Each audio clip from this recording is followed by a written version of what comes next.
एक फिल्म बड़ी ट्रेंडिंग है, धुरंधर। उसमें ये भी दिखाई दे रहा है कि हमारा कोई जासूस है, वो अपने हाथ से हथियार दे रहा है कसाब को। पार्लियामेंट अटैक हुआ था तो हमारी एजेंसीज के पास 121 टेरर कैंप्स के कोऑर्डिनेट्स थे और तब भी ये बात उठी थी कि उन पर स्ट्राइक की जाए। और वो जो कोऑर्डिनेट सब सैटेलाइट इमेजरी नहीं आती थी, तब अपने बंदे भेज करके वो फोटोग्राफ्स लेकर के आते थे। वो JKLF के बड़े ज़बरदस्त लीडर थे। मैंने उनसे पूछा, यार बताओ ये मसला है कश्मीर का सोल्यूशन क्या है? वो बोलता है कि आप कह दो कि हम कश्मीर को आज़ाद करते हैं। उनका उससे क्या होगा?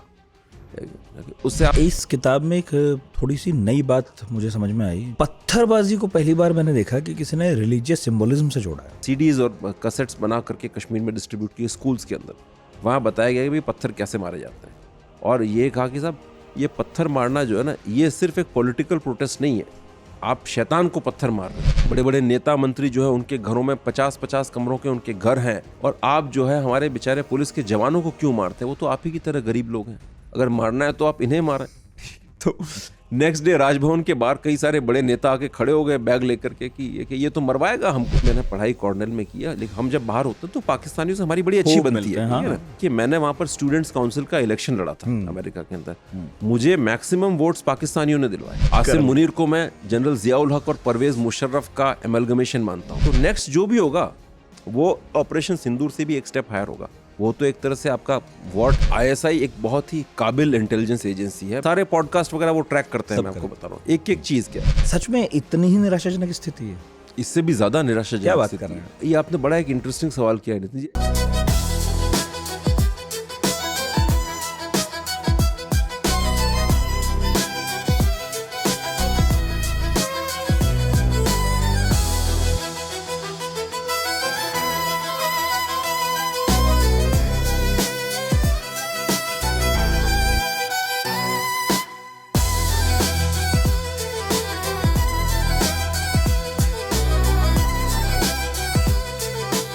कश्मीर के इतिहास या उसकी खूबसूरती से हम सब वाकिफ हैं, लेकिन वाकिफ उसके दुर्भाग्य से भी हैं।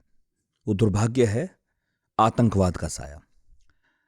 1947 से शुरू होता है, 80-90 में कुछ गाढ़ा होता है, और 2014 के बाद अपना रूप बदलता है। वैसे आपने टेररिज्म को डिफाइन करती बहुत किताबें शायद पढ़ी होंगी, डॉक्यूमेंट्रीज भी देखी होंगी, लेकिन एक शख्स हैं जो इस विषय पर बहुत गहराई में जाकर लिखते रहे हैं। कई किताबें उन्होंने लिखी हैं, और एक ऐसी ही किताब मेरे हाथ में है जो बड़ी ताज़ा किताब है, the jihad game, inside Pakistan's dark war. Abhinav Pandya हमारे पुराने गेस्ट हैं, लेकिन ताज़ा किताब के साथ हैं। और सबसे अच्छी बात यह है कि अभिनव पांड्या जब आतंकवाद पर लिखते हैं तो बहुत सारे एंगल्स कवर करते हैं। कई ऐसे हैं जो बहुत बार, मुझे पता नहीं क्यों, एकेडमिशियन भी या फिर लेखक भी इग्नोर कर देते हैं। तो सबसे अच्छी बात तो ये होगी कि अगर आप ये किताब पढ़ें तो आपको कश्मीर में जो मिलिटेंसी का इतिहास है, आतंकवाद का इतिहास है, उसके बारे में धीरे धीरे मालूम चलेगा। इसके अलावा आपको उसकी जियो पॉलिटिक्स पता चलेगी, आपको पता चलेगी विचारधारा भी। अभिनव पांड्या इस किताब में किस्सा लिखते हैं। इससे पहले कि स्वागत करूं, मैं बता दूं कि वो भारत सरकार के एक ऐसे अधिकारी से मुलाकात कर रहे थे जिनके पास कश्मीर की जिम्मेदारी थी, कश्मीर को देखने की, समझने की और नीतियां बनाने की। और अभिनव बहुत निराश हुए जानकर कि उन्हें कश्मीर के भूगोल के बारे में जितनी कम जानकारी थी, उतनी ही कम जानकारी उन्हें अलग अलग आतंकवादी संगठनों के विचारों के बारे में थी, कि क्यों कोई विचार लश्कर या जैश को अलग बनाता है। तो वाकई ये सिनेरियो बहुत दुखी करने वाला है। तो अभिनव से सिनेरियो पर भी बात करेंगे, लेकिन सबसे पहले स्वागत कर लेते हैं, इससे पहले कि इंट्रो लंबा हो जाए। बहुत बहुत स्वागत है सर। बहुत बहुत धन्यवाद। इस किताब को पढ़ने के बाद मेरे पास तो कहने को बहुत कुछ है, लेकिन मेरा काम सवाल कर रहा है, आपका जवाब देना। मगर एक शेर से शुरू करता हूं जो आपने अपनी किताब में लिखा है। ये खित्ता एक कश्मीर है, जन्नत की एक तस्वीर, इंसानियत की दास्तां में कुछ बिगड़ी हुई तहरीर। कीजिए, इसे ही डिकोड कीजिए पहले। तो बेसिकली मतलब है ना, आप कह सकते हैं कि इतनी खूबसूरत जगह के अंदर एक चैप्टर कुछ बिगड़ सा गया है, उसके तो एक स्टार्ट करने के लिए हमने इससे शुरू किया। बिकॉज ये काफ़ी इस पूरे कश्मीर जो है एक तरह से आप एक सिविलाइजेशनल पूरा एक रीजन कह दें उसको, वहाँ की एक खूबसूरती जो है पूरी दुनिया में विख्यात है। वहाँ का एक डाइटरी पैटर्न्स हो गए, शेरो शायरी, कला, एवरी सब कुछ। लेकिन उसके बाद भी एक जो दाग लगा हुआ है, जो जिसके बारे में अभी आपने जिक्र किया, जो रक्त रंजित वहाँ का जो इतिहास है से, तो उसको ये किताब जिक्र करती है, उसकी कहाँ से शुरू हुआ, कैसे आगे बढ़ा और क्या हालात हैं अभी और आगे किस दिशा में जाएगा। तो अब पहले सवाल की बारी है, लेकिन इसके पहले मैं आपका शुक्रिया इसलिए भी अदा कर दूं, आपकी तबीयत थोड़ी ख़राब है, दिल्ली का मौसम आपको रास नहीं आया, लेकिन आप फिर भी आए, आपने टाइम दिया। सर, भारत में लोग जब टेररिज्म की बात करते हैं तो उसकी शुरुआत 80 के आखिर में मानते हैं। मुझे भी यही मालूम है कि एक ऐसा चुनाव हुआ जिसे कहा गया कि उसके नतीजे फिक्स करने की कोशिश हुई।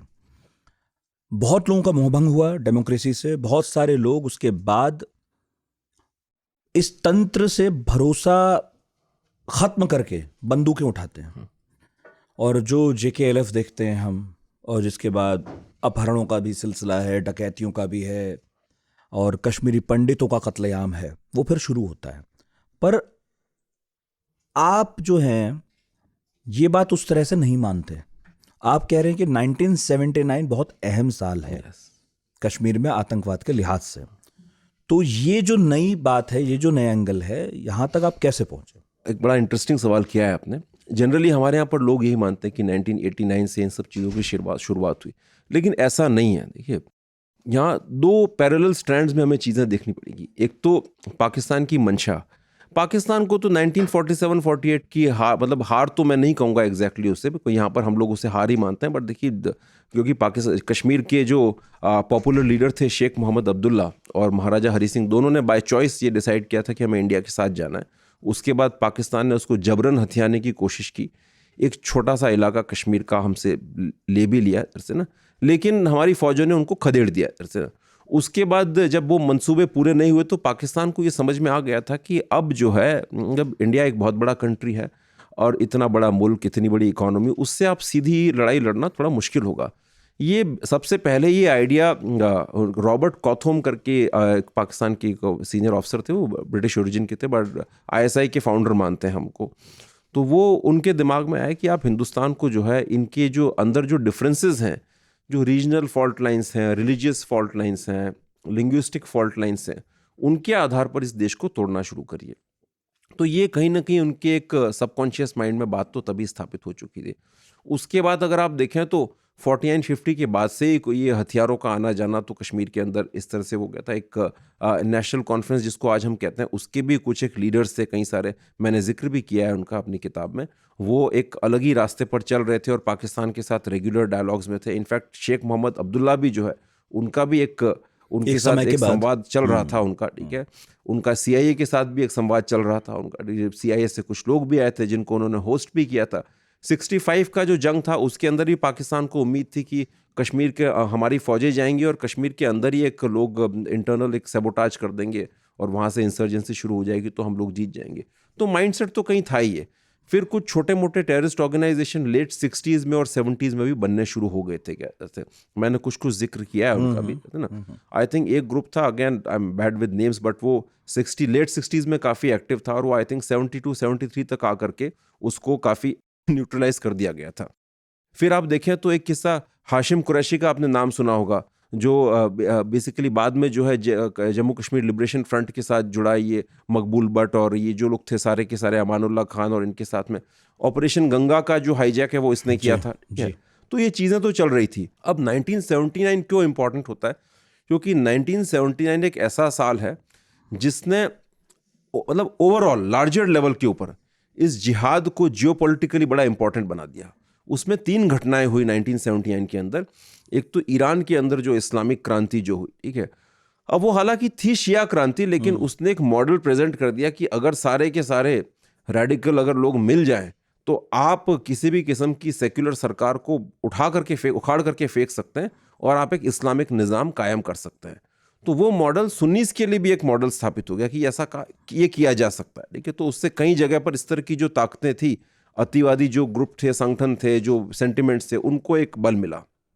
इसके अतिरिक्त आप देखेंगे 1979 के अंदर जो मक्का की जो मस्जिद है उसको सीज किया गया था, ठीक है।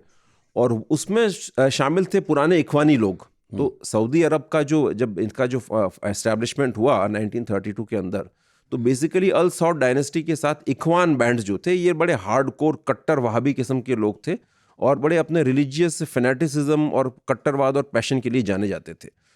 तो ये घूमते थे, जो इनके फाउंडर थे अल सौद के साथ में, और वहाँ पर इनके जो बैंड्स है, इखवानी बैंड्स, इन्होंने बड़ा अत्याचार, जुल्म, जॉर्डन वगैरह उस पूरे एरिया के अंदर, हिजाज जो पूरा जो है वहाँ पर किया।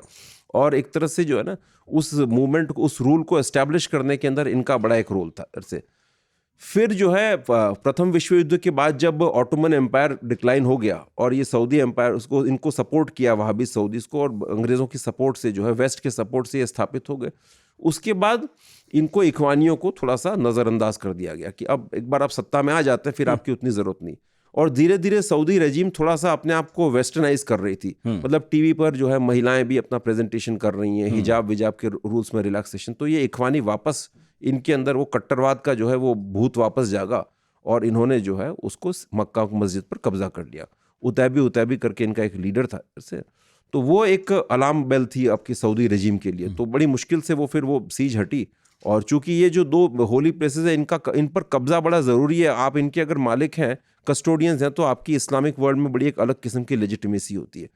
तो फिर सऊदी रेजिम ने इनके साथ एक करार किया कि आप बाहर जितना भी आपका वहाबिज़म, इस्लाम फैलाना है फैलाइए, हम आपको ढेरों पैसा देंगे। पैसे की कोई कमी थी नहीं, पेट्रो डॉलर से काफ़ी पैसा आ रहा था, लेकिन यहाँ हमें कोई सरदर्द नहीं चाहिए। आप यहाँ पर जो है अपना इस्लाम फैलाएं, कुछ भी करें, हम सारे रिलीजियस रूल्स को भी मानेंगे, करेंगे, लेकिन पब्लिक को जो है हमारे खिलाफ भड़काने की ज़रूरत नहीं है, वो हमें चाहिए। और हर तानाशाह जो है ना जनता से बड़ा डरा हुआ रहता है, उसे ये रहता है कि भाई मुझे उसे हटा देंगे। तो ये एग्रीमेंट इनका चलता रहा। तो उससे फिर ये हुआ कि अक्रॉस द वर्ल्ड ये सारे वहाबी फैलने लगे, अपना असर से आगे बढ़ने लगे। और तीसरी घटना 79 के अंदर रूसियों का अफगानिस्तान में आना।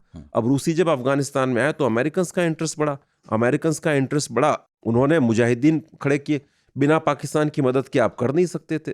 तो अब यहाँ पर दोनों चीज़ें कन्वर्ज हुई। देखिए, उधर से जो उन्होंने कहा कि आप बाहर जितना इस्लामिक जो है कॉज को सपोर्ट करने के लिए हम आपको पैसा देंगे, तो वो भी पैसा आने लगा पाकिस्तान के पास।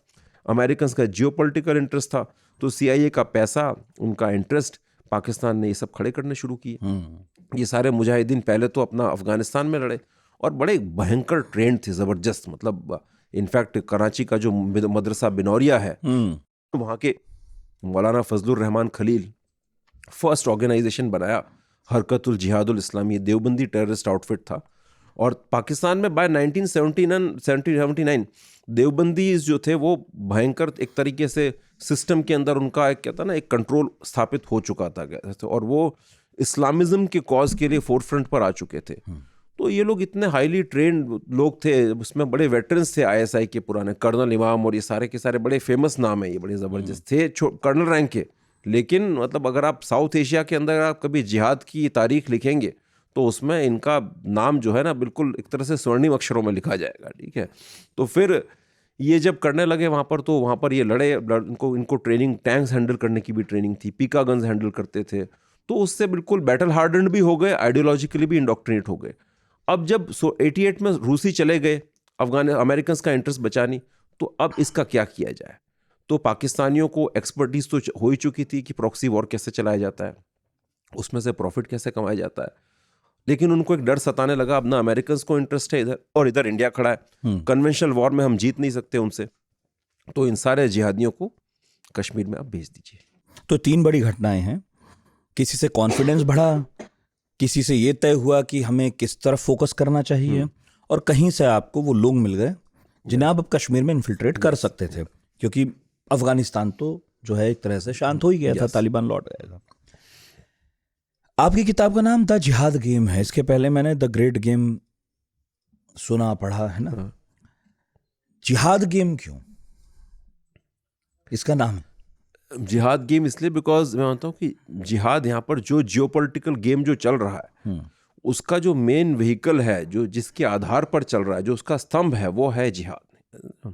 क्योंकि इन सब लोगों को आप जो मोटिवेट कर रहे हैं, ठीक है, बड़े बड़े एक्टर्स के अपने मंसूबे होते हैं, अमेरिका चाहता है कि आप रूसियों को वो करें, लेकिन नीचे जो फुट सोल्जर्स हैं, जिसके आधार पर आपने इतना बड़ा एक जो खड़ा किया है पूरा का पूरा एक फाइटिंग इकोसिस्टम, उसका आधार क्या? उसका आधार तो जिहादिस्ट आइडियोलॉजी है। और ये जो ग्रुप से सारे के सारे, चाहे वो हुजी हो, चाहे वो हरकतुल मुजाहिदीन हो, बाद में इनमें से सारे जो फिक्रे अलग अलग निकले, हरकतुल अंसार हो, ये सब लोग बहुत ही हाईली इंडोक्ट्रिनेटेड और रेडिकल लोग थे। तालिबान भी आप देख लें तो तालिबान भी जो है बहुत ही एक्सट्रीमली रेडिकल ऑर्गेनाइजेशन है, और वो अपने इस्लामिक प्रिंसिपल्स से कॉम्प्रोमाइज़ नहीं करते हैं वो लोग। क्या हालांकि ये बात अलग है कि ड्रग्स बेच करके पैसा कमाते हैं, वो सब एक अलग चीज़ है। क्या जैसे वो ठीक काफिरों को ड्रग्स बेच करके पैसा कमाना वो एक अलग, उसमें आपको इतना नुकसान नहीं है क्या जैसे, बिकॉज काफिर ही तो ड्रग्स ले रहा है ना, एक वो भी तरीका है कि आप उसको ख़त्म कर रहे हैं, ठीक है ना था। तो इसलिए मैं ये कहूँगा कि यहाँ पर कहीं ना कहीं जिहाद जो है से उसने इस पूरे जंग को, जियोपॉलिटिकल एक्टर्स को, जितने एंटिटीज़ हैं, इन सबको मोटिवेट किया है, इंस्पायर किया, और आज भी वही हो रहा है। वो है, पर मुझे ना ये समझना है आपसे, जैसे क्या है कि कश्मीर का जो मसला है, जब हम शुरुआत में उसे समझते हैं तो ये देखते हैं कि ये तो चलिए एक लैंड का मसला है, हिंदुस्तान पाकिस्तान में ये तय हुआ कि मुझे ये मिलेगा, आपको ये मिलेगा। उसमें पाकिस्तान की तरफ से, जिन्ना की तरफ से एक मजहब का एंगल भी है। लेकिन कहीं भी किसी भी इलाके में जब कोई आंदोलन चलता है तो कुछ लोग ऐसे भी होते हैं जो धर्म के हिसाब से नहीं चल रहे होते हैं। उनका बड़ा प्रैक्टिकल अप्रोच होता है कि देखिए, हमें अधिकार मिलने चाहिए, हम इकोनॉमिकली फलें फूलें, ये कोशिश होनी चाहिए, हमें पॉलिटिकल रिप्रेजेंटेशन मिलना चाहिए, हमें कोई जिहाद, कोई इस्लाम से मतलब नहीं है। क्या कश्मीर में कभी कोई ऐसा स्टेक होल्डर था जो इस तरह से बाहर निकला हो, या सभी के सभी सिर्फ इस्लाम से प्रेरित लोग थे जो जिहाद के नाम पर कश्मीर को या तो पाकिस्तान में मिलाना चाहते थे या उसे अलग करना चाहते थे? ये आपने बड़ा एक इंटरेस्टिंग सवाल किया है नितिन जी। एक्चुअली होता क्या, चीज़ें मिक्स हो जाती हैं, है ना। देखिए, अगर आप आइडियली देखें तो अब जैसे शेख अब्दुल्ला की जो पार्टी जो थी शुरुआत में जो खड़ी हुई थी, जिसको पहले मुस्लिम कॉन्फ्रेंस कहते थे, ठीक है, वो कहती थी कि हम महाराजा हरी सिंह के जो जुल्म सितम है उसके खिलाफ लड़ रहे हैं, ठीक है ना, यहाँ पर सारा कब्जा जो है कश्मीरी पंडितों का है ये। लेकिन अब उसमें कहीं ना कहीं, बिकॉज आप जब जनता से, रियाया से डील कर रहे हैं, सपोर्ट आपका जो है ना वहाँ पर मेजॉरिटी मुस्लिम पॉपुलेशन का है, तो उसमें लोगों को मोबिलाइज करने के लिए आपको फिर रिलीजियस आइडेंटिटी का यूज़ करना पड़ता है।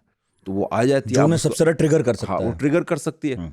और डेफिनेटली इस्लाम के अंदर अगर कोई चीज़ सबसे ज़्यादा ट्रिगर करती है तो वो रिलीजियस आइडेंटिटी है। इस्लाम छोड़िए, मैं तो कहता हूँ अगर आप और भी सेगमेंट्स देख लें, हिंदूज़ को भी देख लें, आज अगर कोई किसी आप हार्वर्ड के इकोनॉमिक्स के प्रोफेसर को ला करके आप जो है बात करें, कोई नहीं, लेकिन कोई बाबा जी जाएंगे तो उसकी रैली में हज़ारों लाखों लोग आ जाएंगे, ठीक है। तो रिलीजन एक ऐसी चीज़ है जो लोगों को मोबिलाइज करने के लिए बड़ी एक इंपॉर्टेंट होती है। और जब कोई भी आप कोई डेमोक्रेटिक मूवमेंट खड़ा करते हैं, उसमें तो लोगों को मोबिलाइज करना ही आपकी रियल स्ट्रेंथ है। तो मिक्स हो जाती है, तो ये मैं कहूँगा। लेकिन मैं एक बात कहूँगा कि जो कुछ एक जैसे जो तंजीमें थी, आपकी जो ग्रुप्स थे, जैसे ये मुस्लिम कॉन्फ्रेंस या नेशनल कॉन्फ्रेंस कहते हैं, किसी हद तक, बहुत ज़्यादा तो नहीं, किसी हद तक इनके अंदर एक, आप कह सकते हैं कि जो सेक्युलर आइडियाज़ जो हैं, मतलब नॉन रिलीजियस, सेक्युलर भी एंड सोशलिज्म, हाँ, उन चीज़ों को लेकर के इनके अंदर कुछ मोटिवेशन थे। बट देन सोशलिज्म भी एक हद के बाद आकर के कि भाई हुक्मरान जुल्म कर रहा है, हुक्मरान कौन है, आपकी ज़मीनों पर कब्जा करके बैठा है, वो कौन है, वो तो हिंदू है, काफिर राजा है। तो वो रिलीजन आकर के उसके अंदर एक वो अपना स्पेस ऑक्यूपाई कर ही लेता है, ठीक है। उसके अलावा मैं ये कहूँगा कश्मीर में, पाकिस्तान की बात करते हैं पहले। पाकिस्तान का क्या है, मैंने उनके कई लोगों से भी बात की है, उनके अफसरों से ही बात की है से, और मैंने पढ़ाई कॉर्नेल में किया, लेकिन हम जब बाहर होते हैं तो पाकिस्तानियों से हमारी बड़ी अच्छी बनती है, ठीक है ना, बड़ी और वो भी खुल के बता देते हैं। और मैं आपको बता रहा हूँ, देखिए, मैंने वहाँ पर स्टूडेंट्स काउंसिल का इलेक्शन लड़ा था अमेरिका के अंदर, मुझे मैक्सिमम वोट्स पाकिस्तानियों ने दिलवाए, ठीक है। और पाकिस्तान के भी ऐसे नॉर्मल लोग नहीं, जो बड़े हार्डकोर एक्सट्रीमिस्ट टाइप के, जो वहाँ पर महिलाएं बुर्का पहन करके आती थी, और वो कहते थे कि साहब, हमें तो पहले लगा कि आप जिस तरह से आप उर्दू के शब्द काम में लेते हैं, उर्दू के लफ्ज़, तो आप डेरा इस्माइल खान से हैं, ये हैं, वो हैं, कैसे नो। तो वो एक सिमिलैरिटीज़ हैं, लेकिन कहीं ना कहीं उनके दिल में भारत के लिए एक पैथोलॉजिकल हेट्रेड भी है। वो कहाँ से आती है, वो 1947 को भुला नहीं पाया है। वो सिस्टम, उस स्टेट के, उस सोसाइटी के सबकॉन्शियस माइंड में वो चीज़ है कि भाई हमें निकाला गया, और वो अपने आप को मुगल एम्पायर का इनहेरिटर मानते हैं किसी सेंस में। तो ये है कि हमें कुछ भी करके बस हिंदुस्तान की नाक में दम करके रखना है, दिखा देना है इंडिया को। तो कश्मीर के अंदर आपने जो पूछा कि क्या कभी बिल्कुल ही ऐसे लोग जिनका इस्लाम जिहाद से कोई लेना देना ना हो, कि मतलब बिल्कुल सेक्युलर आइडियोलॉजी को लेकर के आगे बढ़ो, ऐसे लोग हुए या नहीं हुए? देखिए, ये चीज़ें, सेंटिमेंट्स एग्जिस्ट तो करते हैं कहीं पर, लेकिन वो ओवरलैपिंग उनकी रिलीजियस सेंटिमेंट्स के साथ जिस तरह से होती है कि आप उसको सेपरेट नहीं कर पाएंगे। अब देखिए, जैसे जमात इस्लामी वहाँ का एक बड़ा एक रेडिकल ऑर्गेनाइजेशन है, एक्सट्रीमिस्ट ऑर्गेनाइजेशन है। वो तो खुद कहता है कि वो मौलाना मौदूदी की आइडियोलॉजी में बिलीव करते हैं और शरिया का निज़ाम चाहते हैं, लेकिन वो जब सड़कों पर उतरेगा वो ये कहेगा कि हिंदुस्तानी स्टेट जुल्म करता है, आपने 370 क्यों हटा दिया, यहाँ पर जो पुलिस कस्टोडियल किलिंग्स में ये लोग मारे गए, यहाँ पर जमहूरियत नहीं है। जो 87 की इलेक्शन की जिसकी आपने बात कही, उसमें भी कई सारे लोग जो थे वो जमात से रिलेटेड लोग थे, क्या बोलते हैं ना, अब जमात से रिलेटेड लोग थे, जमात के मेंबर्स थे जी, सैयद सलाउद्दीन वगैरह। अब उस इलेक्शन को भाई माना कि चलिए इसमें रिगिंग हुई, ठीक है, अब लोग कहते भी हैं अगर रिगिंग हुई, रिगिंग के बाद वो कि साहब हमारा इस सिस्टम में एतबार नहीं है, और उसके बाद भाग गए। तो मैं तो ये कहता हूँ कि सिस्टम में अगर आपका एतबार नहीं, ये तो आपने तभी जाहिर कर दिया था जब आपने जमात इस्लामी ज्वाइन की थी, क्योंकि जमात इस्लामी तो मौलाना मौदूदी की आइडियोलॉजी में बिलीव करती है, और मौलाना मौदूदी की आइडियोलॉजी तो ये साफ कहती है कि किसी किस्म की सेक्युलर जमहूरियत नहीं चल सकती है। आपकी ज़िंदगी का एक से एक निजी वाकया, निजी मसला, और समाज का आपके पूरे महाज का, आपकी सरकार का हर एक मसला सिर्फ शरिया के अकॉर्डिंग चलना चाहिए। जब आपने ऐसी संस्था को, ऐसी तंजीम को ज्वाइन किया है, तभी आपने ये क्लियर कर दिया है कि आपका जो है किसी भी मल्टी कल्चरल सेक्युलर डेमोक्रेसी में फेथ नहीं है। उसके बाद आप कहते हैं कि भाई इलेक्शन में फ्रॉड हुआ, उसकी वजह से हम छोड़ के चले गए, तो फिर वहाँ पर कहीं ना कहीं एक डुप्लिसिटी भी आती है। तो मेरा यही कहना है कि इन सब चीज़ों में सेपरेट करना बड़ा मुश्किल हो जाता है। मतलब जो है ना, अगर अलकायदा भी कहीं आवाज़ उठाएगा कि भाई ठीक है हम रोहिंग्याओं के हक में आवाज़ उठा रहे हैं, ये कर रहे हैं, रोहिंग्याओं को निकाला गया, ठीक है निकाला गया, ये भी एक फैक्ट है, वहाँ से गए, लेकिन उसके साथ ही साथ उसमें जो रिलीजियस एक्सट्रीमिज्म का जो एक एंगल है वो भी एक उसके साथ जुड़ा हुआ है ना? तो सेपरेट करना इसको बड़ा मुश्किल हो जाता है इन प्रैक्टिस। मैं इस किताब से हटके थोड़ा सा एक सवाल पूछ रहा हूँ। ये बिल्कुल वैसा ही दौर है जिसकी आप बात कर रहे हो जब अरब में बाथ पार्टी का रेवोल्यूशन भी चल रहा है। सब मुस्लिम देश हैं और जो समाजवादी सरकारें स्थापित करने की कोशिशें चल रही हैं वो भी मुस्लिम नेता कर रहे हैं। सद्दाम हुसैन, मुअम्मर गद्दाफी और भी बहुत सारे नाम उस वक्त के। वो इलाका जहां इस्लाम पैदा हुआ, जहां सबसे पहले फैला, वो थोड़े वक्त के लिए सिस्टम में यकीन यदि रख सकते हैं, और आज भी मेरा ख्याल है बहुत सारे लोग रखते भी होंगे, ऐसा नहीं है सब खत्म हो गए, कि डेमोक्रेसी का आइडिया ठीक है, लोगों के वोट भी होने चाहिए, महिलाओं को थोड़े राइट भी होने चाहिए, सारे ना तो भी सही है ना। क्या कश्मीर में कभी भी कोई भी, मुझे हैरानी होती है, और क्योंकि आप कश्मीर का इतिहास पढ़ते हैं ना, तो मैंने सोचा आपसे ही पूछूंगा, क्या कभी भी कोई भी नेता इस तरफ नहीं चला? वैसे मैं देख रहा हूं कि कम्युनिस्ट पार्टी तो वहां अभी भी एक दो विधायक जितवाई लेती थी, कभी भी इस तरह की तहरीक नहीं चली। खुद पाकिस्तान में पीपीपी जो है वो सोशलिज्म का झंडा लेके चली ही है, कम्युनिस्टों का एक बड़ा आंदोलन वहां पे रहा भी है, बाद में मारे गए वो अलग बात है। तो मेरा ये इंटरेस्ट है जानने में कि क्या कश्मीर में कभी कुछ भी ऐसा नहीं हुआ? सब रिलीजियस है, एक तरफ कश्मीरी पंडित हैं साहब और दूसरी तरफ सिर्फ मुसलमान हैं। नहीं, ऐसा नहीं है, ऐसी तहरीक चली है डेफिनेटली। वो जो पहल तारिक इनके हैं ना, वो कम्युनिस्ट पार्टी के जो वहाँ से हमेशा जीत के आते हैं, कम्युनिस्ट पार्टी का वहाँ बेस है। ऐसी तहरीक पॉलिटिकल लेवल के ऊपर बिल्कुल चली है, जो कि मतलब एक तरह से एक आप कह सकते हैं कि हाँ, कि मतलब एक मिडिल ग्राउंड लेकर के चले, उस तरह की बात करें। इनफैक्ट नेशनल कॉन्फ्रेंस भी जो है से जब तक वो थी, तो इस मामले में फारूक साहब की एक बात तो माननी पड़ेगी कि एटलीस्ट वो अब उनकी लॉयल्टीज़ पाकिस्तान के साथ नहीं है। वो ठीक है, बीच बीच में कभी कभी उनकी चीज़ें आती रहती हैं, अलग अलग बात करते हैं सर से, बट वो इंडिया का उन्होंने साथ भी दिया है, और उनका एक बेस जो है नेशनल कॉन्फ्रेंस का कश्मीरी पंडित समुदाय में भी ठीक ठाक रहा है। तो वो, और इनफैक्ट जो JKLF और ये फर्स्ट जो मूवमेंट्स थे, इनको भी इस मामले में लेकर के मतलब एक कई सारे अंदर इंटरनल फ्रिक्शंस थे, क्योंकि ये लोग इंस्पायर हुए थे। वो पैलेस्टीनियन जो सारे के सारे हाईजैकिंग्स वगैरह थे ना, वो भी नेशनलिस्ट मूवमेंट था। पैलेस्टाइन के अंदर भी जो पहले जो मूवमेंट्स थे वो अरब नेशनलिज्म की बात करते थे, ठीक है, लेकिन मैंने वही कहा ना, बाद में आकर के ओवरलैप करती हैं चीज़ें। हाँ, और उसमें ये आप कह रहे हैं कि मुस्लिम आइडेंटिटी जो है उसने डोमिनेट कर लिया। अब धीरे धीरे फिर कश्मीर, देखिए वहाँ पर भी ये हुआ। अब जो पैलेस्टाइन लिबरेशन ऑर्गेनाइजेशन है, पहले जो मूवमेंट्स थे वहाँ पर सारे के सारे वो सोशलिज्म और नेशनलिज्म पर इंस्पायर्ड थे, ठीक है। सोशलिज्म और नेशनलिज्म धीरे धीरे डिक्लाइन हुआ, तो रिलीजियस आइडेंटिटी ने पूरा उसको ओवरटेक कर लिया। सही है।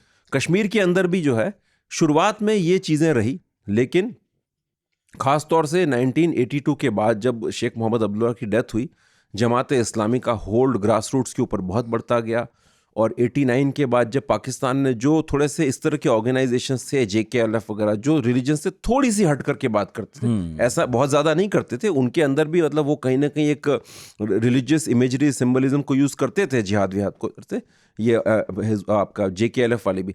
लेकिन पाकिस्तान को ये डर था कि भाई ये हमारे सिस्टम में नहीं चलेंगे, तो इनको एलिमिनेट आउट करवा करके उन्होंने हिजबुल मुजाहिदीन जैसी बोलने वाला था, तंजीम खड़ी की कि हमें नहीं पता है, आजकल के दौर में लोगों को नहीं पता ये वाली बात, कि कभी कश्मीर के नाम पर लड़ने वाले जितने संगठन हैं, आतंकवादी संगठन हैं जिन्होंने बंदूक उठाई, उसमें ये कंपटीशन भी हुआ है कि वो जो कश्मीर के लोकल ग्रुप हैं वो कहीं डोमिनेट ना कर लें, तो पाकिस्तान के ग्रुप्स ने उन पर गोलियां भी चलाई हैं। मैं आपको बताता हूँ, देखिए एक्चुअली हुआ कि पाकिस्तान जो है ना बड़ा एक स्ट्रेटेजिक प्लेयर है, ठीक है ना, वो कभी नहीं चाहेंगे कि कश्मीर के अंदर जो भी टेरर ग्रुप्स हैं, जो भी उनके कंट्रोल से बाहर जाएं। तो इसकी कहानी बड़ी एक इंटरेस्टिंग कहानी है। पहले ये JKLF वगैरह ये ग्रुप्स थे, ठीक है, सारे के सारे जो 70s में 80s में काम कर रहे थे ना। JKLF ने 84 में भी इन्होंने कुछ एक्टिविटीज़ की थी, किलिंग्स वगैरह की थी, और उधर अमानुल्लाह खां जो लंदन में बैठा था, हाँ। इन्होंने हमारे एक डिप्लोमेट का किडनैप किया था, रविंदर मात्रे का। अब जब ये किडनैपिंग हुई तो JKLF की वैल्यू बढ़ गई इनकी, कि यार ये तो कुछ काम कर सकते हैं बड़ा ज़बरदस्त। अब ये वैल्यू बढ़ी तो उधर अमेरिकन डीप स्टेट जो है, उनकी इंटेलिजेंस एजेंसीज वगैरह, उनकी नज़रों में भी इसकी ये थोड़े एलिवेट हो गए। पाकिस्तान में ये मैसेज गया कि ये बड़े पावरफुल हो रहे हैं JKLF वाले, वेस्ट वालों भी जो है इनकी अब कदर करने लगेंगे, ये इतना बड़ा ऑपरेशन अंजाम दे सकते हैं किसी फॉरेन टेरिटरी पर, तो इनकी इंपॉर्टेंस बढ़ रही है। तो पाकिस्तान को ये डर सताने लगा कि भाई ये कश्मीर के अंदर जो ग्रुप्स हैं, ये सीधे के सीधे अमेरिकन या वेस्टर्न एजेंसीज के साथ रब्ता करके और हमें एलिमिनेट नहीं करवा दें वहाँ से। तो इनिशियली तो पाकिस्तान का पर्पज़ ये था कि ऐसे ऑर्गेनाइजेशंस वहाँ पर लेकर के आओ जो हमारे सिस्टम में काम करें और इनको एलिमिनेट करवाओ, इनको मार्जिनलाइज करवाओ। तो इसलिए उन्होंने हिजबुल मुजाहिदीन खड़ा किया। इनिशियल पर्पज़ उनका वही था, क्योंकि उनके साथ मसला क्या था, देखिए वो भी पहले इतने श्योर नहीं थे कि कश्मीरी जो है मिलिटेंसी के अंदर इतना मजबूती से शामिल होगा। जनरल ज़िया क्या बोलता था, बोलता है कि कश्मीरी ब्राह्मण की औलाद है, ये जिहाद नहीं कर सकता, वो ये बोलता था जनरल ज़िया, ठीक है, अपने क्लोज क्वार्टर्स के अंदर। तो बहुत लंबे समय तक ये जिरा बहस चलती रही। फिर जैसे जमाते इस्लामी का वहाँ पर एक्सपेंशन हुआ, लोगों के अंदर वो रेडिकलाइजेशन आने लगा, तब भी इनिशियली जब वहाँ पर मिलिटेंसी शुरू हुई, पाकिस्तानी एजेंसीज लंबे समय तक एक शौक में रही कि यार हम तो सोचते थे कोई आएगा ही नहीं, लेकिन यहाँ से तो लोग भर भर के आ रहे हैं वो कश्मीर POK में ट्रेनिंग करने के लिए, उन्हें ज़्यादा उम्मीद नहीं थी।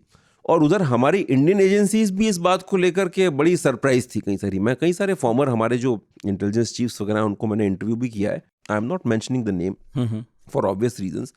वो खुद ये कहते हैं कि अब हम भी उतने ही ताज्जुब थे जितने कि वो लोग, देखिए हो क्या रहा है कि ये लोग तो हम, उन्हें लगता ही था कि ये जाएंगे, हम भी ये सोच रहे थे कि ये सब में कहाँ जाएंगे, ठीक है ना। लेकिन यहाँ से तो भर भर के कश्मीर से बसें की बसें जाने लगी। वहाँ पर उन दिनों एक वो चलता था श्रीनगर से सोपोर, श्रीनगर से सोपोर बाद में जोड़ देते थे ओपोर, मतलब उस पार, तो आपको वहाँ छोड़ देंगे। आज बॉर्डर्स की इतनी फेंसिंग के बाद भी हम नहीं रोक पाते, तो उस वक्त तो क्या हालत रहे।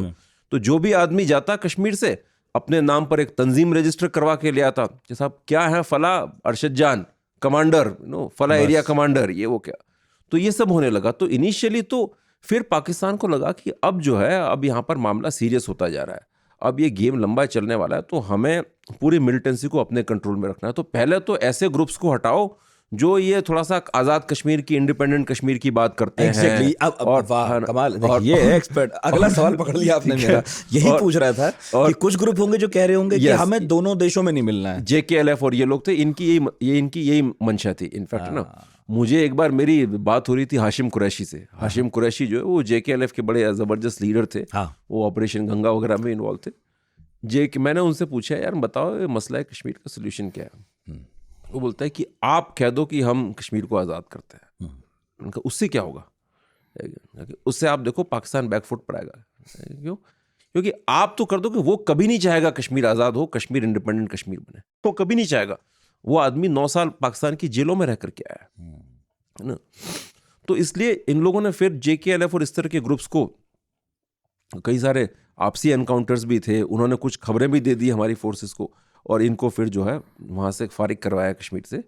तो ये ग्रुप्स थोड़े से, तो ये भी एक तरह का कंपटीशन वहाँ रहा है जो आज हम लोगों को नहीं पता है इतना। यस। आप अभी ज़ियाउल हक का जिक्र कर रहे थे और आपकी किताब में बहुत पेज घेरे हैं उस आदमी ने, आप बताएंगे क्यों घेरे हैं, लेकिन आप कह रहे हैं कि ज़ियाउल हक की कोई बहुत अच्छी राय नहीं थी, जबकि ज़ियाउल हक की मौत पर पुलवामा, बारामूला, श्रीनगर, भद्रवाह में वायलेंट प्रोटेस्ट हुए।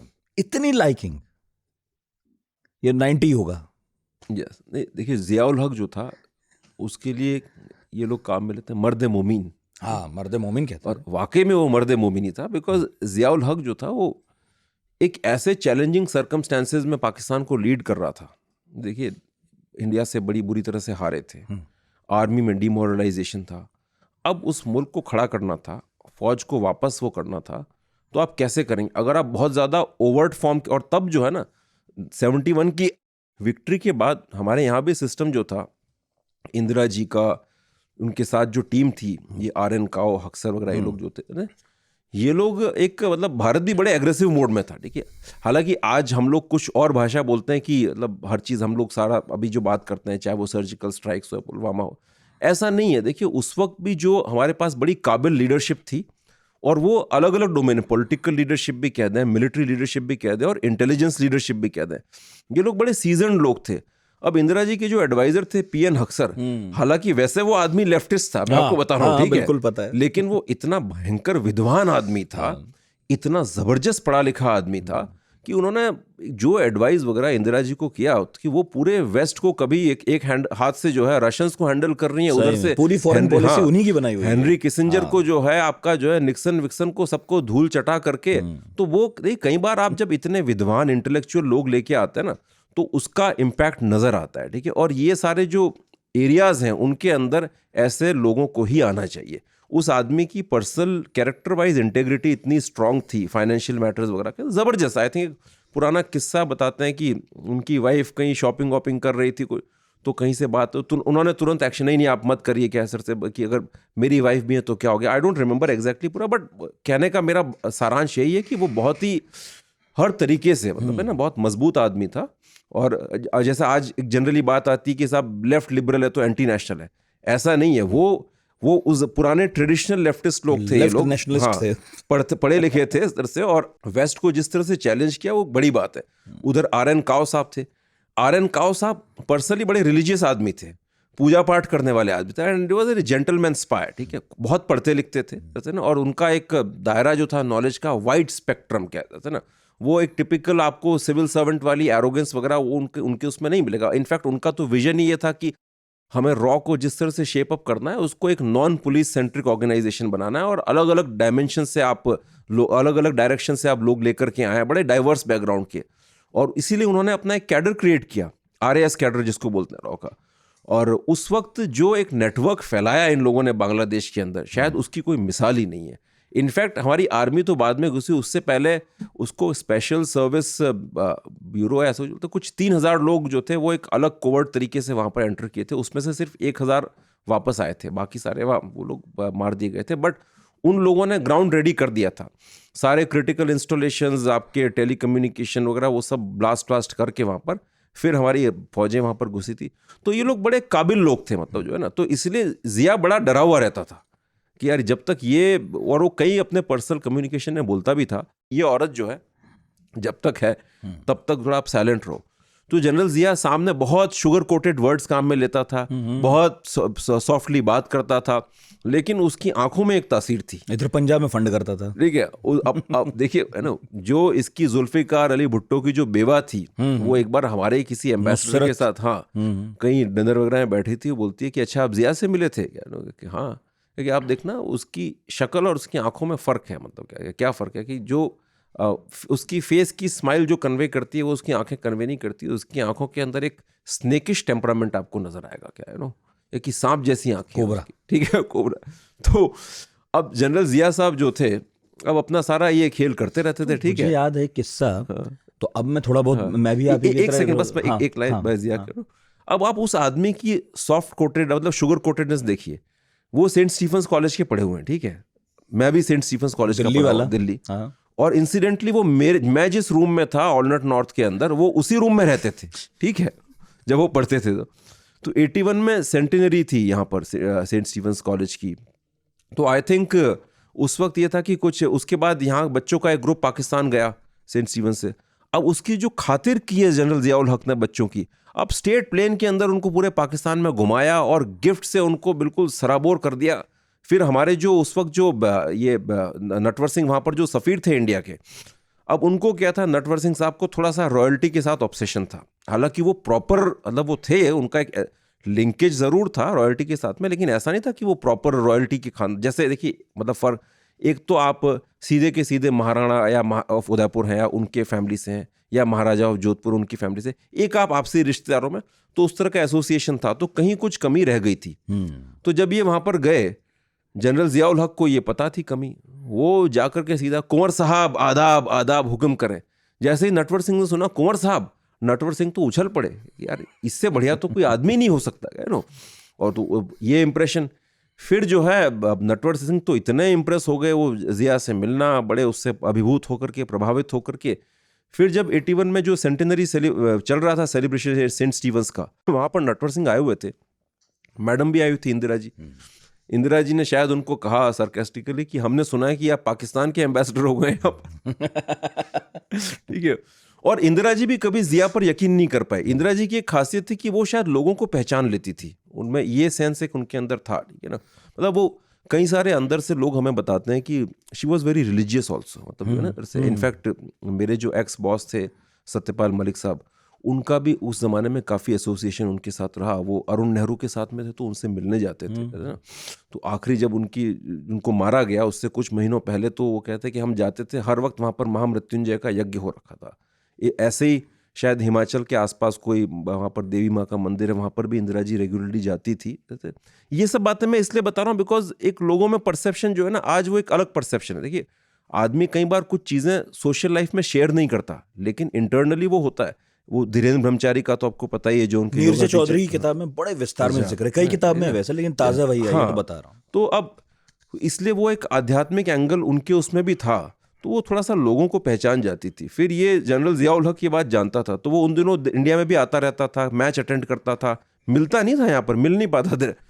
तो लेकिन जैसे ही इंदिरा गांधी की जब डेथ हुई तब भी वो आया था, तो तब वो 5 फ्लोर ऊपर पैदल चढ़ के लिफ्ट से, तो वो उसकी आज तो मैं क्या 5 या 10 फ्लोर भी चढ़ जाऊंगा, तब उसको थोड़ा सा शांति मिली कि अब ये जा चुकी है, अब हम अपना गेम शुरू कर सकते हैं। ये जिया की कहानी थी।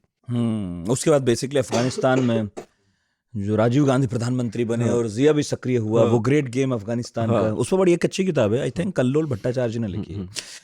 मैं ये कह रहा था, जिया की बात होते हुए मुझे किस्सा याद आ रहा था जो थोड़ा बहुत 19-20 है, जिसमें भुट्टो इस बात को देख के बड़े खुश हुए थे कि जिया उनके जूते पॉलिश कर देते थे। तो वो वहां से प्रैक्टिस शुरू की थी जनरल साहब ने, और वो भारत तक ले आए थे इस प्रैक्टिस को। लेकिन उन्हें फायदा हो जाता, क्या पता ना होता, असमय उनकी मौत हो गई। लेकिन मैं ये पूछ रहा हूँ कि ये हमारे कश्मीर के इलाकों में उन्हें लेकर इतनी क्या लोकप्रियता थी उनकी कि ये वायलेंट प्रोटेस्ट हो गए? लोकप्रियता तो इसलिए थी क्योंकि जनरल जियाउल हक की जो ब्रांडिंग थी वो कि वह मर्द मोमिन इस्लाम के लिए काम कर रहा है। ओके। आज भी पाकिस्तान में आप जाएं तो पाकिस्तान का जो इफेक्टिव इस्लामाइजेशन है वो जनरल जिया के बाद ही हुआ है। हाँ। 1973 से पहले का पाकिस्तान डिफरेंट पाकिस्तान था, है ना। मेरे कई सारे दोस्त भी हैं, वो बताते हैं कि साहब कराची का तब का सिनेरियो आपने देखा नहीं था, वहाँ पर बड़ा पॉप स्टार म्यूजिक वगैरह, हिप हॉप टाइप का कल्चर चलता था, शराब वराब भी पीते थे क्या। और बेसिकली देखिए उस साइड में पंजाबी हैं, पंजाबियों का नेचर आपको पता ही है क्या, मुंबई कराची तो हाँ। और तो इसलिए पाकिस्तान के अंदर जो है ना, जो रियल इस्लामाइजेशन, इफेक्टिव इस्लामाइजेशन आप कहते हैं, तो वो जनरल जिया के उसके साथ ही शुरू हुआ है। और जो इन सारे जब इनको तंजीमों को खड़ा करना, अब देखिए आज हम बात करते हैं वो सिपाही साहबा पाकिस्तान और लश्कर जंगी पाकिस्तान, ये सारे के सारे जो है ना, अगर जनरल जिया नहीं होता और उसने जो ये सब चीज़ें शुरू नहीं की होती तो ये आज पाकिस्तान के सिनेरियो को डोमिनेट नहीं कर पाते।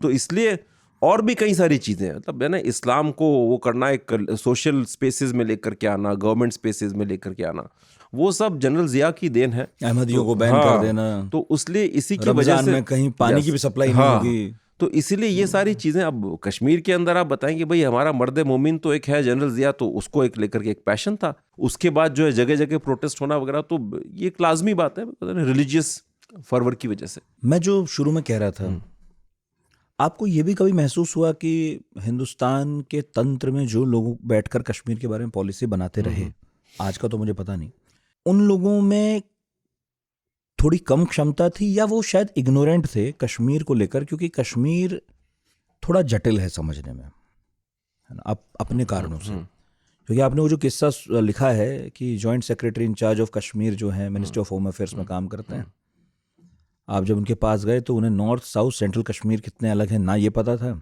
और अहले हदीस देवबंदी बरेलवी ये फ़र्क भी बिल्कुल वो उससे जुदा था मामला। उन्हें वाजवान वगैरह के बारे में खूब पता था। सच में इतनी ही निराशाजनक स्थिति है? इससे भी ज़्यादा निराशाजनक क्या बात स्थिति कर रहे है। हैं? तो उसका एक कारण है, ये आपने बड़ा एक इंटरेस्टिंग सवाल किया है। सबसे पहली बात तो आपने जो शुरुआत की वो जेएस साहब से, तो ये कि देखिए हमारा सिस्टम एक ब्यूरोक्रेटिक सिस्टम है। यहाँ पर बाहर से किसी वो कहते हैं आउटसाइड एक्सपर्टीज़ वगैरह की उसके लिए कोई रास्ते बंद हैं। तो जनरली ब्यूरोक्रेसी में क्या होता है कि जॉइंट सेक्रेटरी कौन बनता है? जनरली आईएएस अफसर बनता है।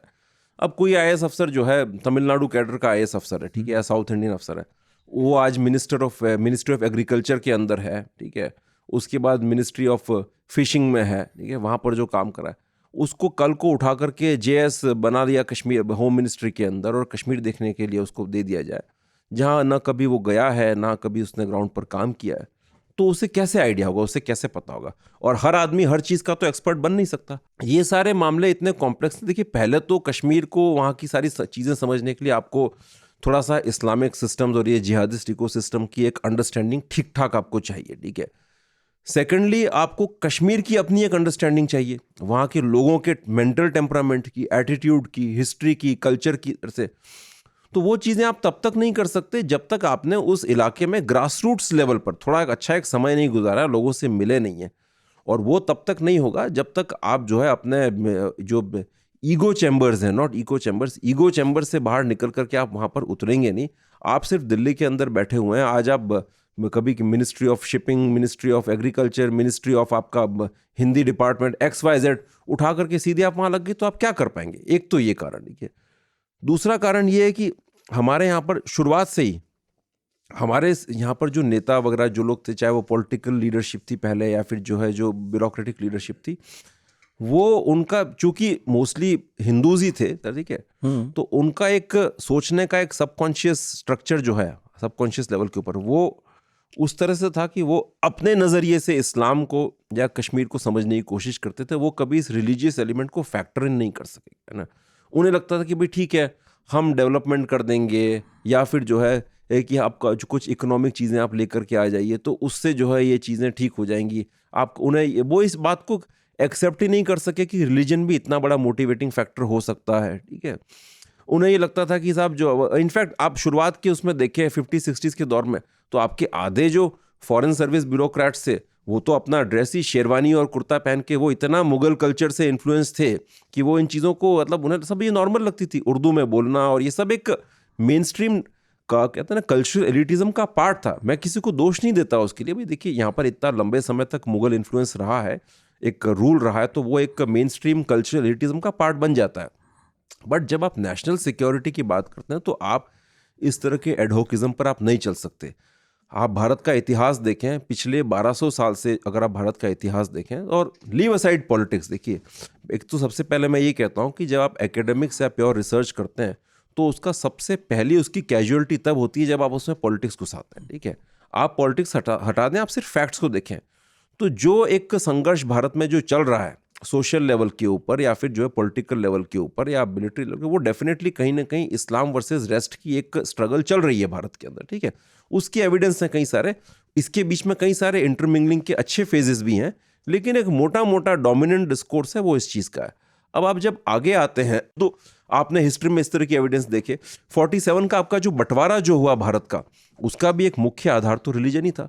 तो उसके बाद कहीं ना कहीं हमारे पॉलिसी मेकर्स को ये समझने की जरूरत थी कि भारत की एक जो कहते हैं ना संप्रभुता के लिए, भारत की सिक्योरिटी के लिए, ये एक और नेशनल सिक्योरिटी के इंटरेस्ट के लिए रिलीजन का जो फैक्टर जो है इसके ऊपर गंभीरता से विचार करना ज़रूरी है, जो कि हमारे डिप्लोमेट्स, हमारे पॉलिटिशियंस कर नहीं पाए।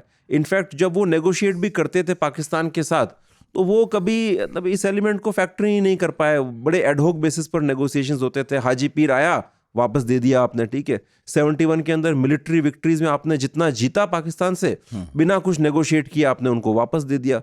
तो ये कई सारी चीज़ें रही। और वर्तमान की, अब ये तो मैं थोड़ा सा हिस्ट्री में चला गया, प्रेजेंट में आप बात करें तो अभी देखिए हमारा जो अगेन अभी कारण दूसरे हैं, कह सकते हैं। अभी वो आइडियलिस्टिक कारण नहीं, अभी क्षमताओं की कमी है। क्योंकि कहीं ना कहीं हमारे यहाँ पर जो एक हमने जो सिस्टम बना रखा है कि आप जो सिलेक्शंस करते हैं, आप सीधे जो उठा करके सपोज IAS IPS में कोई आता है, तो वो एक उतने एक नोशन के साथ में आता है, एलिटिस्ट नोशन के साथ, कि भाई मुझे ग्रास रूट्स पर जा करके सीखने की क्या ज़रूरत है। मैंने मेहनत की, एग्ज़ाम पास किया, ठीक है, अच्छी बात है क्या, लेकिन उसके बाद आपकी लर्निंग स्टॉप नहीं हो जानी चाहिए क्या? अब वो उस लेवल, वो शुरू से ही आप मतलब कहते हैं ना, एक साहब वाले सिस्टम में आप ढाल देते हैं, तो फिर उसका लर्निंग कर्व वहाँ पर ख़त्म हो जाता है। आपकी किताब 3 पार्ट में है। जो दूसरा पार्ट है इसका, उसमें आपने हिजबुल मुजाहिदीन, उसके बारे में काफ़ी लिखा, जमात इस्लामी, लश्कर तैयबा, जैश मोहम्मद, जमीयत अहले हदीस, इनमें 2-3 तो प्रमुख आतंकवादी संगठन हैं। इनमें एक पर तो आपकी पूरी की पूरी किताब ही है। यस, इस पर हमने पॉडकास्ट भी किया है। किसी के भी जहन में ये सवाल आ सकता है जो बहुत सारी चीज़ें नहीं समझता इस तरह की, कि किसी पाकिस्तान को, किसी ISI को इतने सारे संगठन क्यों चाहिए कश्मीर में? एक हमास काफ़ी है जंग लड़ने के लिए, जहाँ वो लड़ रहा है, वहाँ भी थे वैसे 2-3। तो किसी एक अम्ब्रेला के नीचे कोई जंग क्यों नहीं लड़ी जा रही है? इनमें क्या फ़र्क है? क्या इनमें आपस में भी कोई लड़ाई है, या ये अलग अलग तरह के काम करते हैं? क्यों इतने सारे संगठन चाहिए? वैसे आपने बहुत अच्छे समझाया, मैं चाहूंगा आप किताब पढ़ें, लेकिन फिर भी थोड़ा संक्षेप में आप अगर बताना चाहें। ये इनके इंटरनल डायनेमिक्स हैं। देखिए, इस्लाम के अंदर भी आप देखेंगे साउथ एशिया में कई अलग अलग तरह के फ़िरके हैं, ठीक है। एक बड़ा फ़िरका जो है वो है बरेलवी मुसलमानों का, ठीक है ना, जिनको आमतौर पर हम सूफ़ी मुसलमान कहते हैं, ठीक है ना। कश्मीर में इनको एतकादी कहा जाता है।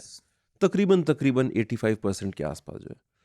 उसके बाद बड़ा सेगमेंट है देवबंदी मुसलमानों का, ठीक है, देवबंदी। और उसके बाद फिर आता है सबसे छोटा सेगमेंट, वो है सलफ़ी कह दीजिए उनको, या अहले हदीस कह दीजिए, वहाबी। हालांकि इनके अंदर ही माइनर डिफरेंसेस हैं, बट हमारे अभी इसके उसके लिए जो है सर से आप इनको इंटरचेंजेबली यूज़ किया जाता है इंडिया में, सलफ़ी, अहले हदीस, सलफ़ी, हनफी सब एक बना सलफ़ी, दिया अहले है। हदीस एंड हाँ, वहाबी। अहले हदीस को तो डिफरेंस ये है कि बरेलवी जो है वो सूफ़ी मुसलमान है, वो ये पीर मज़ारों की वर्शिप वगैरह करते हैं, है ना। और वो जो दरवेश वगैरह जो होता है, इनको भी इम्पोर्टेंट मानते हैं, ठीक है। और उन्हें वो यहाँ पर जितने बरेलवी हैं वो जनरली इस्लाम के हनफी स्कूल ऑफ लॉ है उसको फॉलो करते हैं। इस्लाम में कई सारे जो है ना स्कूल्स ऑफ जुरिस्प्रूडेंस है, क्या से इसको बोलते हैं, फ़िक़्ह, ठीक है। उसमें एक है हनफी, ठीक है, तो वो हनफी को फॉलो करते हैं यहाँ पर ना। फिर आपका देवबंदी जो है वो थोड़ा सा और कट्टर है। वो ये कहते हैं कि साहब आप जो है ये पीर मज़ार वर्शिप करना और ये सब चीज़ें हम नहीं मानते, ये शिरक है, ठीक है ना, ये गलत बात है, कहते हैं ना। अहले हदीस वाले जो है वहाबी सल्फ़ी, वो ये कहते हैं कि उसके और आपके बीच में कोई मध्यस्थ नहीं होना चाहिए, कोई इंटरसेशन नहीं है। सीधी बात कर, जो किताब में लिखा है लिटरल इंटरप्रिटेशन, दैट्स इट, क्या। और ये पीर मज़ार वर्शिप वगैरह सब, कोई पीर नहीं है, कोई दरवेश नहीं है, कुछ नहीं है, सीधा आपके और उसके बीच का कनेक्शन है, तो इन सबको हटाओ। तो उन्होंने तो जो है प्रॉफिट के जितने रिश्तेदार थे उनकी भी सारी कब्रें वब्रें वहाँ से सऊदी से वहाबियों ने तोड़ ताड़ दी, ठीक है। तो अब पाकिस्तान को अलग अलग तबकों की क्या ज़रूरत है? देखिए, अब होता ये है कि आप जो है ना सर से, हर इंसान अपने जान पहचान वाली दुकान से सामान खरीदना चाहेगा, ठीक है। तो जो आप सपोज एक मेजर तबका है आपका, बरेलवी टाइप का एतकादी वगैरह, जो तो और लोकल मुसलमान है, आपने खड़ा कर दिया उनके लिए हिजबुल मुजाहिदीन। हिजबुल मुजाहिदीन जो कि जमात इस्लामी की आइडियोलॉजी को फॉलो करता है। जमात इस्लामी कश्मीर में 1942-43 से एग्जिस्ट कर रही है। वो मौलाना मौदूदी जो कि बड़े एक इस्लामिस्ट थिंकर हुए हैं साउथ एशिया में, मुस्लिम ब्रदरहुड का, एक तरह से आप मान लें जमात इस्लामी मुस्लिम ब्रदरहुड का साउथ एशियन वर्जन है, ठीक है। तो और मौलाना मौदूदी की आइडियोलॉजी पर चलता है। कश्मीर में तकरीबन 1942 से ही काम कर रहा है। ग्रास रूट्स पर काफ़ी उन्होंने अपने कट्टरवादी विचारधारा फैलाई है। तो पहले तो पाकिस्तान को चाहिए था कि आप ऐसा ऑर्गेनाइजेशन खड़ा हो जिसके लोकल रूट्स हो, जिसके साथ लोग ज़्यादा कंफर्टेबल फील करें, क्या जिसके कमांडर वमांडर सब लोकल हो।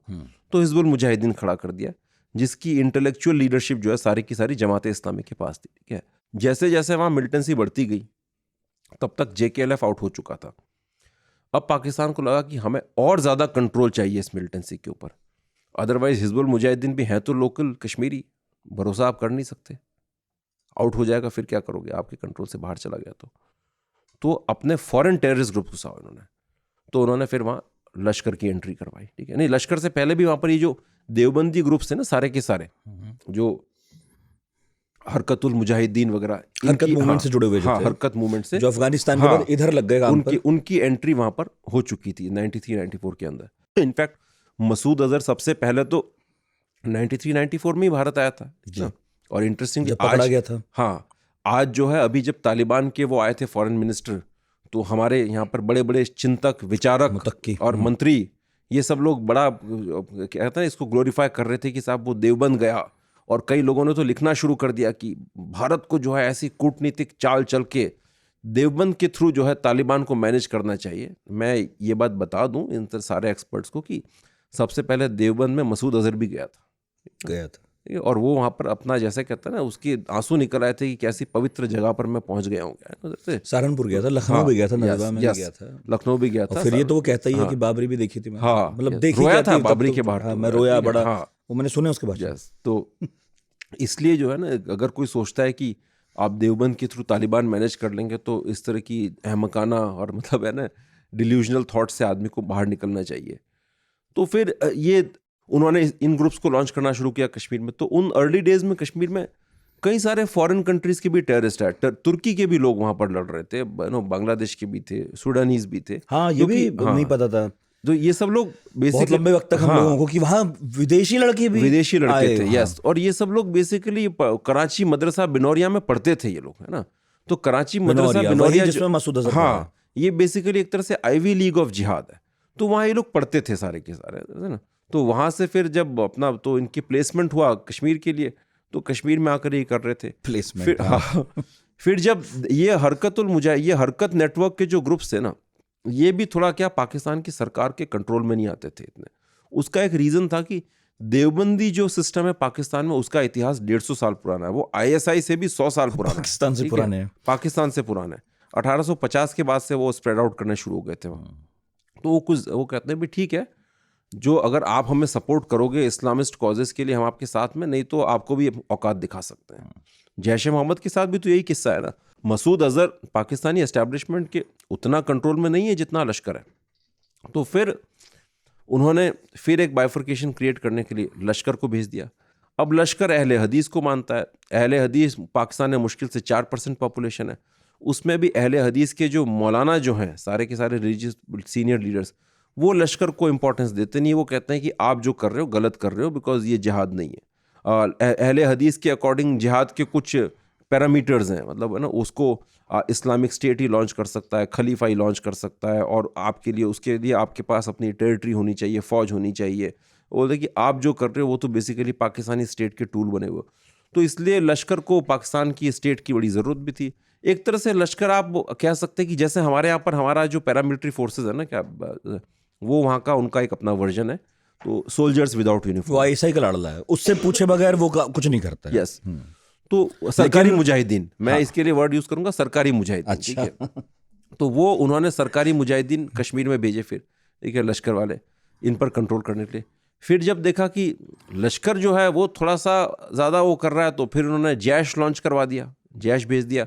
और कश्मीर के अंदर इसका ये फ़ायदा ये था कि जो आपके ऐसे लड़के जो बरेलवी तबके को मानते हैं, हिज़ब के साथ कंफर्टेबल फील करते हैं, उन्होंने हिज़्बुल मुजाहिदीन ज्वाइन कर लिया। जो थोड़े से और ज़्यादा रेडिकल हैं, अहले हदीस को मानते हैं, तब तक अहले हदीस का फैलाव शुरू हो चुका था कश्मीर में, उन्होंने लश्कर को ज्वाइन कर लिया। अब लश्कर को ज्वाइन करना थोड़ा ज़्यादा कूल माना जाता है, क्योंकि लश्कर एक इंटरनेशनल टेररिस्ट ग्रुप है, और उसके पास जो वो जिस तरह से इस्लामिक गियर्स में फ़ोटोग्राफ्स अपने डालता है, करता है, वो ज़्यादा कूल समझा जाता है। जो देवबंदी तबका था उसने जैश ज्वाइन कर लिया। तो इसीलिए पाकिस्तान अलग अलग ग्रुप्स वहाँ मेंटेन करता है। एक तो उससे चेक्स एंड बैलेंसेस भी रहते हैं, और दूसरा ये कि उससे जो है आपका लोकल पॉपुलेशन को भी जिसको जो चाहिए वो आप उसको ऑफर कर सकते हैं। और तीसरा एक इसका बेनिफिट ये है कि सपोज लश्कर ने कुछ एक्टिविटीज़ की, अब लश्कर ज़्यादा एक्सपोज हो गया सिक्योरिटी फोर्सेस के रेडार में, इंटरनेशनल ग्रुप्स के रेडार में, तो आप कुछ दिनों के लिए लश्कर को बोलोगे कि थोड़े आप साइलेंट हो जाओ, तो फिर उसको टेक ओवर कर लेगा हिज़ब या जो है जैश चिकअप। अगर जैश ज़्यादा एक्सपोज हो गया तो आप कुछ दिन के लिए जैश को साइलेंट कर लोगे और किसी और ग्रुप को एक्टिवेट कर लोगे। तो ये कुछ कारण हैं। पर आप तो कह रहे हैं कि मतलब इशारा है आपका कि हमास भी आ सकता है हमास जो है इस्लामिक स्टेट तक तो आ नहीं पाया अभी। नहीं, मैं बताऊँ, देखिए इस्लामिक एक्चुअली कश्मीर के अंदर क्या है, पाकिस्तान जो है ना उसकी एक स्ट्रैटेजी रही है, वो कभी भी ऐसे ग्रुप्स को फ्लरिश नहीं होने देगा जो उसके कंट्रोल से बाहर जाएं। भाई तो कश्मीर के अंदर वो इस्लामिक स्टेट और अल कायदा को अपनी खुद की उसके ऊपर बूते के ऊपर फ्लरिश नहीं होने देगा, बिकॉज फिर वो अलग चीज़ बन चली जाएगी। वो चाहेगा कि इस्लामिक स्टेट और अल कायदा रेस्ट ऑफ द इंडिया में फ्लरिश करें। तो और इस्लामिक स्टेट और अल कायदा इन इंडियन सब कॉन्टिनेंट जो है उनको भी ये बात समझ में आ गई कि भाई कश्मीर में तो जो है जिहाद वैसे ही चल रही है, ऑटो पायलट मोड में है, वहाँ हम जा करके क्या कर लेंगे, हमें थोड़े से नए मार्केट्स ढूंढने चाहिए रेस्ट ऑफ द कंट्री। तो वो भी ज़्यादा आपके दूसरे पार्ट्स में इंटरेस्टेड हैं क्या नजर से। आप अगर आईसिस के जो मॉड्यूल्स कंट्री में निकले, आईसिस की जो टैक्टिक्स देखेंगे अगर आप, अब आईसिस क्या करता है, ISKP आईसिस जो है वो रेडिली अवेलेबल जो चीज़ें जो होती हैं उससे एक्सप्लोजिव्स तैयार करेगा, ठीक है ना। वो मतलब वो ऐसी चीज़ें, वो लोन वुल्फ अटैक्स में, सोशल मीडिया इंडोक्ट्रिनेशन के थ्रू किसी एक आम आदमी को जो है जो सोसाइटी में बैठा हो उनकी रेडिकलाइजेशन पर ज़्यादा फोकस करेगा ना। उसको बहुत लंबे कमांड एंड कंट्रोल स्ट्रक्चर जैसे कि आपका कश्मीर के अंदर है लश्कर जैश IS है, उसमें ज़्यादा उसकी दिलचस्पी नहीं है, बिकॉज वो मैसिव सोशल स्केल के ऊपर बड़ा एक डिसेंट्रलाइज्ड मॉडल है आपका ISIS और AQIS का। इनका जो फ्रेगमेंटेड डिसेंट्रलाइज्ड मॉडल है कि आप गाड़ी लेकर के भी लोगों को मार के जिहाद कर दो, ये कर दो। तो इसलिए पाकिस्तान IS के साथ या AQIS के साथ में टैक्टिकल लेवल पर अलाइनमेंट करके अपने इंटरेस्ट सर्व करेगा, उसमें उनको भी फायदा होगा। रेस्ट ऑफ द इंडिया में आप फैलो, जो कि फैल रहे हैं अभी, कितने अभी कुछ 2-3 साल पहले ही 20-25 ISIS के मॉड्यूल्स यहाँ पर बस्ट हुए थे, ठीक है, वो फैल रहे हैं, ठीक है, और उसके लिए पर्याप्त कंडीशंस भी, सोशल कंडीशंस भी उसको सपोर्ट कर रही है, तो वो सारी चीज़ें फैल रहे हैं। अब हमास की बात की, हमास आजकल पिछले 1-1.5 साल के अंदर, ये तो खासतौर से 2023 के बाद, पाकिस्तान के जो जितने टेरर ग्रुप्स हैं उनके साथ काफ़ी उन्होंने अपनी रिलेशनशिप्स बढ़ाई हैं, बड़ा एक टाइज को स्ट्रॉन्ग किया है। इनफैक्ट हमारा फाउंडेशन जो थिंक टैंक है उसानास फाउंडेशन, अभी हम लोग एक बड़ी रिपोर्ट रिलीज़ करने वाले हैं जिसके अंदर हम डिटेल में डिस्क्राइब करेंगे कि हमास के किन किन लीडर्स की पाकिस्तान में, किन किन लीडर्स के साथ में, लश्कर और इन सब के साथ में आके कब क्या क्या मीटिंग्स हुई हैं। तो डेफिनेटली हमास का इंटरेक्शन काफ़ी बड़ा है पाकिस्तान के जो कश्मीर सेंट्रिक टेरर ग्रुप्स हैं जैसे कि लश्कर वगैरह, इनके साथ में, इसमें भी ज़्यादा लश्कर के साथ, क्योंकि अगेन लश्कर इनका भरोसेमंद है, ठीक है। उनके कई सारे रिप्रेजेंटेटिव्स जो हैं वो पाकिस्तान आए हैं, उनसे मिलते रहे हैं, और हमास की एक्सपर्टीज़ है प्रोपेगेंडा वॉर के अंदर, गुरिल्ला वॉर के अंदर, ये जो जैसे ग्लाइडर्स वगैरह यूज़ करके आ गए, वो स्किल्स इनके साथ शेयर कर सकता है। दूसरा, हमास को वहाँ पर काफ़ी पिटाई हो गई है, तो उसको भी अब सेफ हेवंस चाहिए, तो उसके लिए पाकिस्तान में वो उम्मीद करते हैं कि पाकिस्तान उनको कुछ प्रोवाइड करेगा सेफ सही हेवंस। में? हाँ, क्योंकि वहाँ से तो उनके लिए बड़ा मुश्किल हो गया ना वहाँ पर। कहाँ पाकिस्तान? वो तो मलेशिया में भी है हमास, बीच में तो कई देश हैं। हमास तो मलेशिया में भी है, मलेशिया हमास का सेंटर बन के आ चुका है। तो अब हमास, और दूसरा ये कि शायद वो अपनी एक्सपर्टीज शेयर करे तो बदले में पाकिस्तान उनको पैसा भी दे, तो ये सारी चीज़ें हैं। तो हमास डेफिनेटली इंडिया के जो एक्सट्रीमिस्ट ग्रुप्स हैं, इस्लामिस्ट ग्रुप्स हैं, उनके साथ ये लोग टच में हैं, अपना एक रिलेशन बना रहे हैं। हालांकि बड़ा मुश्किल है, हाँ, क्योंकि जियोपॉलिटिकली अभी मैं पढ़ रहा हूँ कि गजा में जो पीस प्लान है उसमें पाकिस्तान को लाने के लिए ऑन बोर्ड प्रेशर तो बहुत है आसिम मुनीर पर और पाकिस्तानी सरकार पर, लेकिन वो वहाँ ऑन बोर्ड नहीं जाएंगे तो अमेरिका मारेगा, ऑन बोर्ड जाएंगे तो पाकिस्तान की आवाम मारेगी। अब उन्हें पाकिस्तानी बड़े तेज हैं वो। हाँ, मतलब डील तो किया ही है पहले भी उन्होंने, पिछले 75 सालों से गोरों को टोपी पहनाते आए हैं, और मुझे पूरी उम्मीद है आसिम मुनीर को मैं जनरल जियाउल हक और परवेज मुशर्रफ का एमलगमेशन मानता हूं मैं, ठीक है, उसमें भी आप कुछ और ऐड कर लें, ठीक है, तो वो हैंडल कर लेंगे, ठीक है ना। तो हमास डायरेक्टली कश्मीर में फाइट करने आए उसकी कोई ज़रूरत नहीं है, ठीक है। लेकिन हमास का जो रिलेशनशिप्स हैं हमारे इंडिया के जो एक्सट्रीमिस्ट इस्लामिस्ट ग्रुप्स हैं उनके साथ, कश्मीरी टेररिस्ट ग्रुप्स के साथ, वो डेफिनेटली बढ़ेगा और बढ़ रहा है। लेकिन सर हमास का झगड़ा फिलिस्तीन का झगड़ा नहीं है, वो जिहाद चाहता है, ग्लोबल जिहाद। देखिए, फिलिस्तीन का झगड़ा तो है, ठीक है सर, लेकिन आपने हमास का चार्टर अगर आपने देखा होगा कोवेनेंट, तो उसके अंदर वो साफ लिखता है कि भाई जहाँ दिखे वहाँ मारो, जैसे दिखे वहाँ मारो। तो हमास भी कहीं ना कहीं एक लेवल के ऊपर, वो लोकल फैक्टर तो है वहाँ पर भी, हमास का वो आधार है फिलिस्तीन के लड़ना, लेकिन अगेन वो एक जिहादिस्ट ऑर्गेनाइजेशन है, तो वो इन बेसिक फंडामेंटल आइडियाज़ के अगेंस्ट नहीं जाता। ठीक है, अपनी पॉलिटिकल रीजंस के लिए कुछ टैक्टिकल कॉम्प्रोमाइजेस कर सकता है, ये कर सकता है, लेकिन अपार्ट फ्रॉम दैट हमास भी एक जो जिहादी आइडियोलॉजी है उसमें तो बिलीव करता ही है। और आप देख लें टर्की हमास के साथ अलाइंड है, कतर इनके साथ अलाइंड है, और टर्की तो किस तरह से भारत के खिलाफ आज पूरा जो सैबोटाज कर रहा है उसके बारे में हम एक पॉडकास्ट पहले कर भी चुके हैं आप ही के साथ में ना। बांग्लादेश में पूरा हाँ, सक्रिय है, बांग्लादेश जो में चल रहा सक्रिय है। वहाँ बांग्लादेश के अंदर भी तो हमास के लीडर्स आए थे, हाँ। बांग्लादेश में भी हमास के लीडर्स आए थे। तो इसलिए कहीं ना कहीं ये सब चीज़ें मैं इसको एक थोड़ा लार्जर पर्सपेक्टिव में देखता हूँ। ये ग्लोबल जिहादिस्ट इकोसिस्टम का पार्ट है ये सारी की सारी चीज़ें। इसमें कुछ छोटे छोटे मोटे हमें कई बार एक्सेप्शंस मिलते हैं तो उसकी वजह से हम डिस्करेज हो जाते हैं, नहीं इसका कोई कनेक्शन, ऐसा नहीं है। देखिए एक ग्लोबल जिहादिस्ट इकोसिस्टम जो है उसके अंदर दो तरह के एलिमेंट्स हैं, state actors and non state actors, और दोनों बड़े अपनी ये कहते हैं ना सिम्बायोटिक हार्मनी के साथ में, वेल कोऑर्डिनेशन के साथ में काम करते हैं। और अभी तक हम लोग जो दूसरी कंट्रीज जो हैं सर से, वो इस अलायंस को उस तरह से समझ नहीं पाए, तो इसीलिए कहीं ना कहीं आप फेल हो रहे हैं नो। वो डेमोक्रेटिक कंट्रीज की जो वीकनेसेस होती हैं, लूप होल्स जो होते हैं, उसका फ़ायदा उठाते हैं, है ना। उसका जवाब नहीं है बेसिकली जो सेक्युलर कंट्रीज हैं, जो डेमोक्रेटिक सोसाइटीज़ हैं उनका। देखिए आप हर एक को तो बैन कर नहीं सकते ना। अब आईसिस चाहेगा कि वो कॉमन आदमी को रेडिकलाइज करे, जैसे अभी ऑस्ट्रेलिया में हुआ, एक रैंडम आदमी उठ करके जा करके किसी को मार देगा, तो उसका तो क्या आंसर है? कोई जवाब नहीं है। यस, क्या फुटप्रिंट है, कुछ नहीं है। यस। लेकिन इस किताब में एक थोड़ी सी नई बात मुझे समझ में आई, जो मानव हमारे प्रोड्यूसर हैं उन्होंने भी रेखांकित की। मैंने कहा आपसे पूछा जाएगा ये भी। पत्थरबाजी को पहली बार मैंने देखा कि किसी ने रिलीजियस सिंबलिज्म से जोड़ा है। आमतौर पर हम पत्थरबाजी को ही मानते थे कि प्रोटेस्ट का एक तरीका है। कश्मीर में पत्थरबाजी होती थी, मानते थे कि यूथ को 200-400 रुपए दे के पत्थर फेंकवाए जाते हैं। आप जोड़ रहे हैं इसे कि पत्थर शैतान को मारा जाता है। वो एक इस्लामिक जो मैथोलॉजी है उसके अंदर एक वो है ना किस्सा कि एक इनकी कोई बैटल चल रही थी मक्का में, जिसके अंदर से अबाबील नाम का एक जो पक्षी है जिसको बड़ा पाकीज़ा मानते हैं, उसने आकर के ऊपर से रेत कंकड़ पत्थर गिराए थे। हाँ, तो उससे जो है ना बैटल्स उसकी सारा जो है उसका एक उसका फ्लो बदल गया बैटल का। तो वो चीज़ उसकी एक रिलीजियस सिंबलिज्म है। तो मुश्ताक वीरी नाम का एक कश्मीर में एक वो था अहले हदीस, जो उसका एक लीडर था, लश्कर तैयबा से भी जुड़ा हुआ था, है ना। तो 2007-8 के आसपास जब उधर पैलेस्टाइन में इंतिफादा चल रहा था, तो तब वहाँ पर उसकी सीडीज़ और कैसेट्स बना करके कश्मीर में डिस्ट्रीब्यूट किए स्कूल्स के अंदर। वहाँ बताया गया कि भाई पत्थर कैसे मारे जाते हैं, और ये कहा कि साहब ये पत्थर मारना जो है ना, ये सिर्फ एक पॉलिटिकल प्रोटेस्ट नहीं है, आप शैतान को पत्थर मार रहे हो। ये शैतान को पत्थर मारने का तो है ही, ठीक है, तो ये शैतान को पत्थर मारा जा। अब यहाँ शैतान कौन है भाई? शैतान को पत्थर मारना एक रिलीजियस एक्ट है, ठीक है। यहाँ शैतान कौन है? यहाँ शैतान भारतीय हुकूमत, भारतीय सरकार। तो आपने वो पैरेलल क्रिएट कर दिया। उसके बाद आपने कहा लोगों को पत्थर मारो, तो फिर उसके बाद तो लोगों को लगा साहब ये तो रिलीजियस ड्यूटी है, और उसका इम्पैक्ट भी नजर आया। आप देखें बाद में जब एनकाउंटर्स होते थे, अंटिल 2019 किसी भी गांव में कहीं कोई कैसो लगा, एनकाउंटर लगा, जैसे ही किसी तुरंत मस्जिद से कॉल दी जाती थी कि साहब एनकाउंटर लगा, आप पत्थर मारने आ जाओ, पूरा का पूरा गांव उठ करके पत्थरबाजी करने आ जाता था वहाँ पर।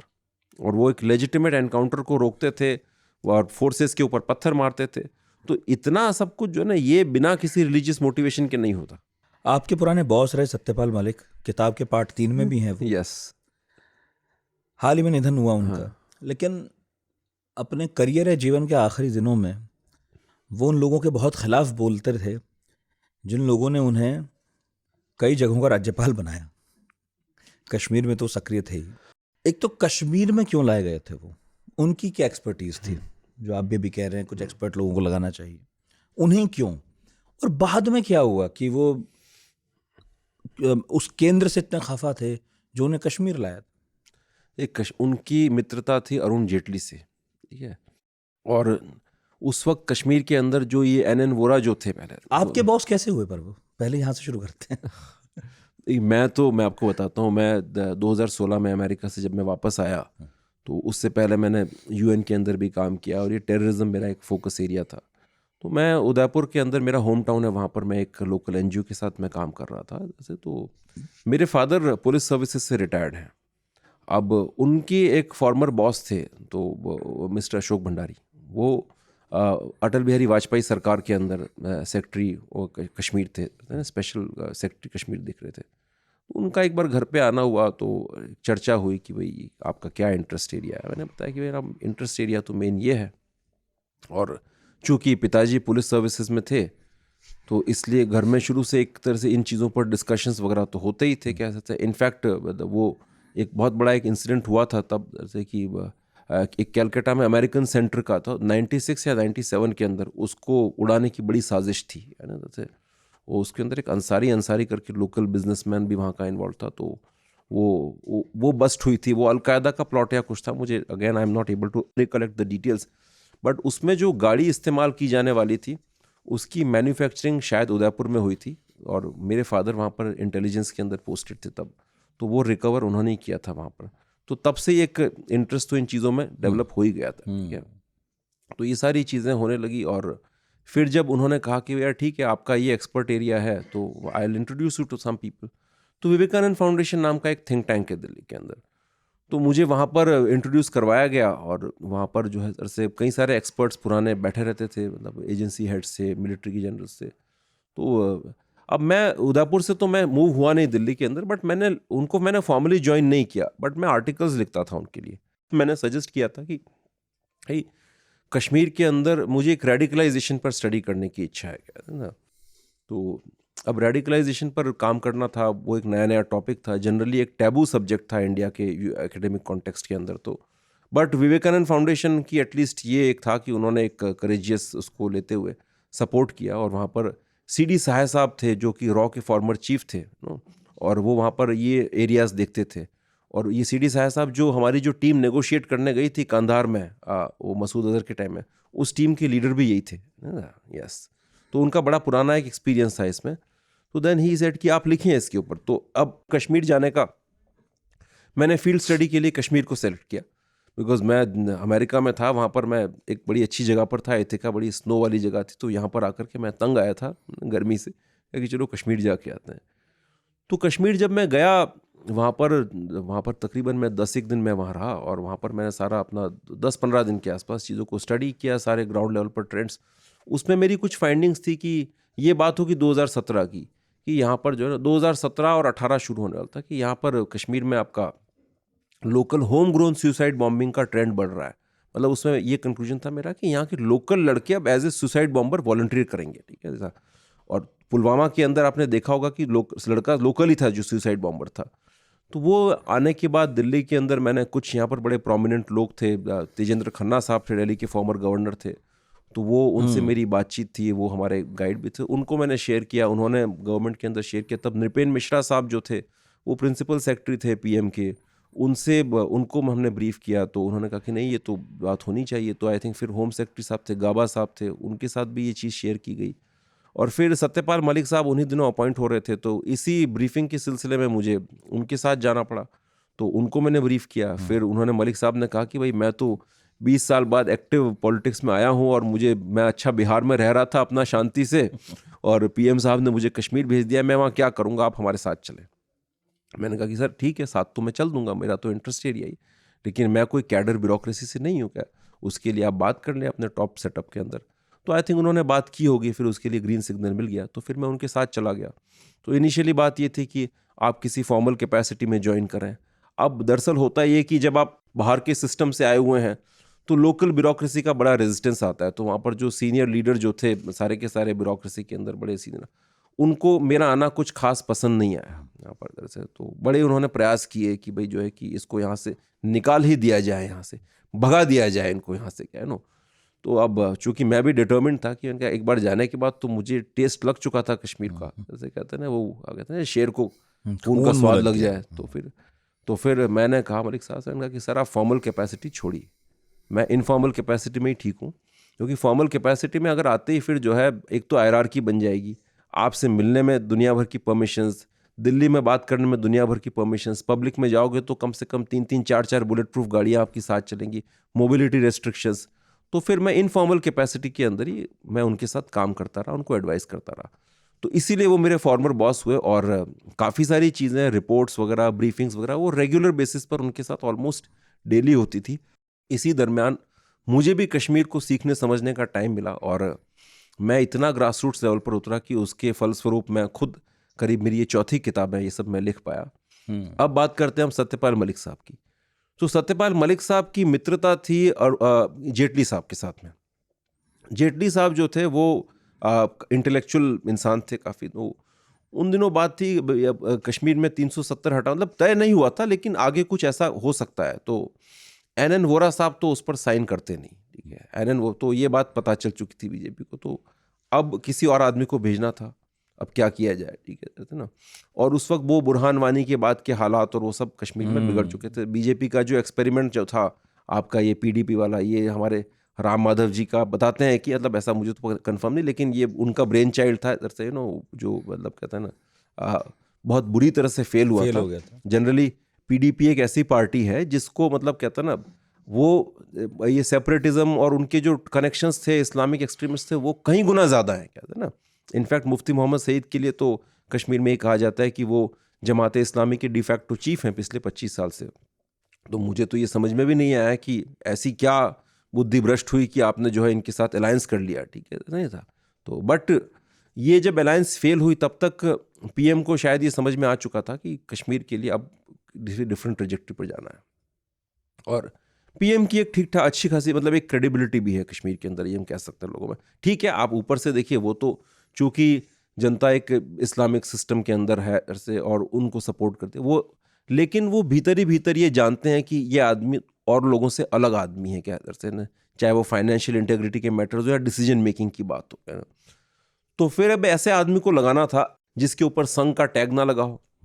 बिकॉज अगर आप किसी ऐसे आदमी को लगा दें जो शुरू से जिसके ऊपर एक हिंदुत्व का कुछ ब्रांडिंग हो रखी हो, तो फिर वैली के अंदर बड़ा बवाल हो जाएगा और ये कहा जाएगा कि साहब ये तो पूरा एक आप एक एक्सट्रीमिस्ट को लेकर के आ गए, इनका उद्देश्य 370 हटाना था और उसको लेकर के कोई क्लैरिटी भी नहीं थी। तो उस लिहाज से सत्यपाल मलिक की इमेज मतलब वो नॉन बीजेपी वाली इमेज थी। उन्होंने संघ के साथ उनका कोई एसोसिएशन रहा नहीं। बाद में उन्होंने 2004 के आसपास बीजेपी ज्वाइन की। उससे पहले वो कांग्रेस के साथ भी थे, चौधरी चरण सिंह के साथ भी थे, किसान नेता थे और थोड़ी सोशलिस्ट विचारधारा के नेता थे। इंटेलेक्चुअल आदमी थे, काफ़ी अध्ययन में उनको काफ़ी शौक था, इसलिए फिर एक क्लीन इमेज वाले आदमी थे। तो और एक तरह से सरकार के सिस्टम में चलने वाले आदमी थे, तो उनको कश्मीर भेज दिया गया। और वो एक्सपेरिमेंट कामयाब भी रहा उनका, क्योंकि वहाँ पर उनकी एक ग्रास रूट से कनेक्ट करने की जो अप्रोच जो थी, वो बोलते थे हमको कि भाई हमें पब्लिक से मिलाओ, ये करो। उनका कोई हमारी जो एस्टैब्लिश जो एजेंसीज़ हैं उस तंत्र में उनका विश्वास नहीं था। बिकॉज तब तक क्या था कि कश्मीर के अंदर जो सारा जो सिस्टम चल रहा था, कश्मीर को एजेंसीज ही मैनेज कर रही थी, तो सबके अपने इंटरेस्ट डेवलप हो जाते हैं, ठीक है। तो वही रूटीन उसी ट्रैक से जो इन्फॉर्मेशन फ्लो होता है, एजेंसीज के अपने पुराने एसेट्स होते हैं, वहीं से जो चीज़ें आ रही हैं वही नैरेटिव ऊपर जा रहा है। वो एसेट्स भी डबल एसेट्स हैं, बिके हुए हैं, ठीक है। तो उसमें आपको कोई नई बात पता नहीं चल पाती। सत्यपाल मलिक साहब ने कहा कि यार मुझे ये सब कुछ नहीं चाहिए, मुझे जो है एक नया सेटअप चाहिए। तो वो रिपोर्ट्स वगैरह हम उनको पब्लिक से बात करके, ऐसा नहीं कि वही सब लोग हैं क्या जिनके बारे में वो कहते भी थे कि मैं जब मैंने बाद में सुना, मैं तो भाई डायरेक्ट मिलता था लोगों से, मेरे पे तो डायरेक्ट रिपोर्ट आती थी। ऐसा वो मैंने ये वो सारी मीटिंग सोचा पता नहीं ये कहाँ निकलते हैं, अब हम तो कभी खबरों में पढ़ते नहीं सत्यपाल जी कहीं अचानक गाँव में पहुंच गए हो, पहुंचते कहाँ डायरेक्ट बात हो रही थी। तो वो एक उन्होंने शुरू किया था, लोगों से अपना फोन नंबर उन्होंने सर्कुलेट किया, वो नंबर देना शुरू कर दिया। वो सारे के सारे हम लोग के इनिशिएटिव्स थे, लोग उनको सीधे कॉल करते थे, बात करते थे। कश्मीर में देखिए, आप जब तक ग्रास रूट्स पर नहीं जाएंगे तब तक आप समझ नहीं सकते, बड़ी कॉम्प्लिकेटेड जगह है, मैं आपको सच बताऊं तो फिर उसका एक फायदा भी हुआ। आप उनके स्टेटमेंट्स देखें, देखिए सबसे बड़ी जो असेसमेंट हम लोगों की थी वो ये थी कि कश्मीरी लोगों में सबसे ज़्यादा गुस्सा जो था वो था कश्मीर की जो ये मेन स्ट्रीम पॉलिटिकल पार्टीज़ है ना, एनसीपीडीपी के अगेंस्ट किया और वहाँ की हायर ब्यूरोक्रेसी के अगेंस्ट, क्योंकि उनको लगता था कि ये बेईमान है, पैसा खाते हैं। तो सत्यपाल मलिक साहब ने, ये हम लोग के असेसमेंट थे, फिर उन्होंने उसी चीज़ को उन्होंने कैपिटलाइज किया। अब उनके अक्सर स्टेटमेंट आते थे कि आप कश्मीर में देखिए कि यहाँ पर बड़े बड़े नेता मंत्री जो है उनके घरों में 50-50 कमरों के उनके घर हैं, 50-50 लाख के कालीन बने हुए हैं उनके घर में, और आप जो है हमारे बेचारे पुलिस के जवानों को क्यों मारते हैं? वो तो आप ही की तरह गरीब लोग हैं, अगर मारना है तो आप इन्हें मारें। तो नेक्स्ट डे राजभवन के बाहर कई सारे बड़े नेता आके खड़े हो गए बैग लेकर के कि ये तो मरवाएगा हमको, कि हमको राजभवन में रखो। तो ये सारी कहानियां होने लगी। बट पब्लिक के अंदर एक मैसेज चला गया कि एटलीस्ट जो है ना, ये सरकार, ये गवर्नर और ये प्राइम मिनिस्टर जनता के हक में कुछ करना चाहते हैं। और उसका एक रिजल्ट यह है कि 370 हटने के बाद पब्लिक की तरफ से कोई रिएक्शन नहीं आया। अब टेररिस्ट क्या बोलते थे, जो टेररिस्ट जो थे उनसे हम बात करते थे, OGW वगैरह से, वो भी इस बात को लेकर के कई बार खुश थे कि जो है कि ये जो इन मेन स्ट्रीम जो पॉलिटिकल लीडर्स हैं इनकी अच्छी खासी पिटाई हो रही है, क्योंकि ये दो तरफ खेलते थे। ये दिल्ली को कहते थे कि साहब आपका झंडा हिंदुस्तान का हम ही लेकर के खड़े हैं कश्मीर में, हम चाहेंगे तो 1 सेकंड में जो है वहाँ पर पूरा कश्मीर आपके खिलाफ हो जाएगा। और स्टोन पेल्टिंग भी यही लोग करवाते थे। और कश्मीरियों को क्या बोलते थे जा करके कि साहब हम लोग ही हैं जो बचा के रखे हुए हैं आपको हिंदुस्तान से, वरना दिल्ली चाहेगी तो दिल्ली बूटों तले रौंद देगी आपको, ठीक है। पाकिस्तान के साथ भी खेलते थे।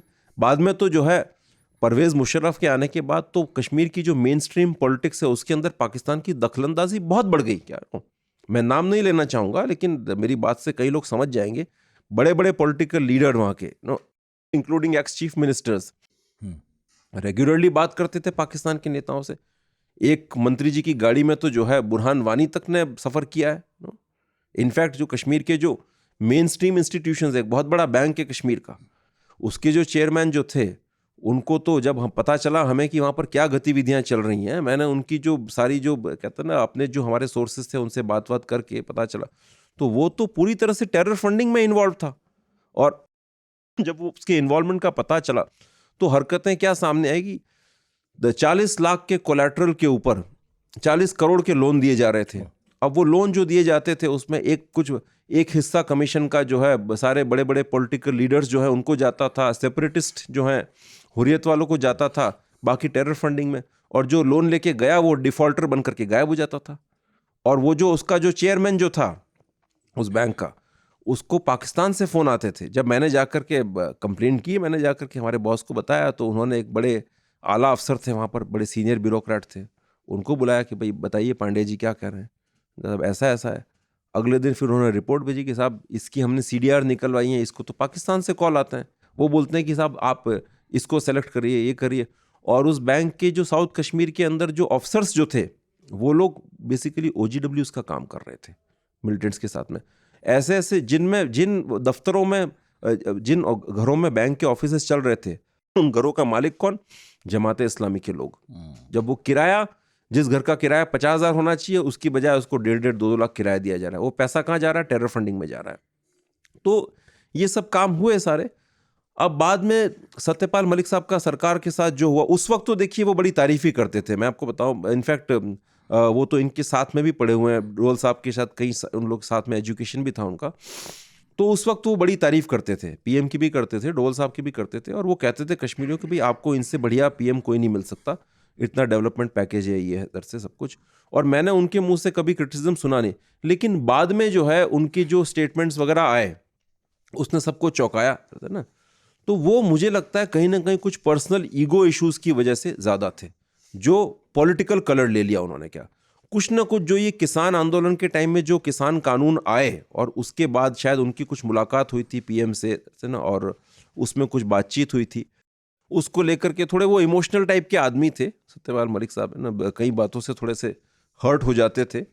तो वो उसलिए उन्होंने बोलना शुरू किया। और वो उनका एक प्रॉब्लम ये था कि वो बोलने पर शायद इतना नियंत्रण नहीं था क्या, तो इसलिए फिर वो सारे स्टेटमेंट्स उन्होंने इनके खिलाफ अब देना शुरू कर दिया से। बट मैं उन स्टेटमेंट्स को सपोर्ट भी नहीं करूंगा। बाद में जो उन्होंने बातें कही कि असर से सारी की सारी कुछ चीज़ें तो ऐसी थी जिससे जो है ना सीधा का सीधा हमारी नेशनल सिक्योरिटी को कॉम्प्रोमाइज़ करने वाली थी और उस पर प्रश्न चिन्ह लगाने वाली थी। लेकिन मैं इतना ज़रूर कहूँगा कि उसके कारण जो थे ना वो पॉलिटिकल से ज़्यादा पर्सनल इश्यूज थे। क्योंकि उनको तो देखिए इस सरकार ने मतलब 3-3 जगह गवर्नर बनाया, तो उस तरह से उस लिहाज से वो सरकार से दुखी नहीं थे। और वो एक ज़माने में तो वो बड़ी तारीफ भी करते थे PM की, मैंने अपनी किताब में लिखा भी है, सब कुछ है। अब बाद में कई बार देखिए क्या होता है ना कि आदमी जब पर्सनली थोड़ा सा हर्ट होता है, क्या ना, थोड़ा सा किसी का ईगो हर्ट होता है तो वो दुखी हो जाता है, क्या थोड़ा सा नहीं।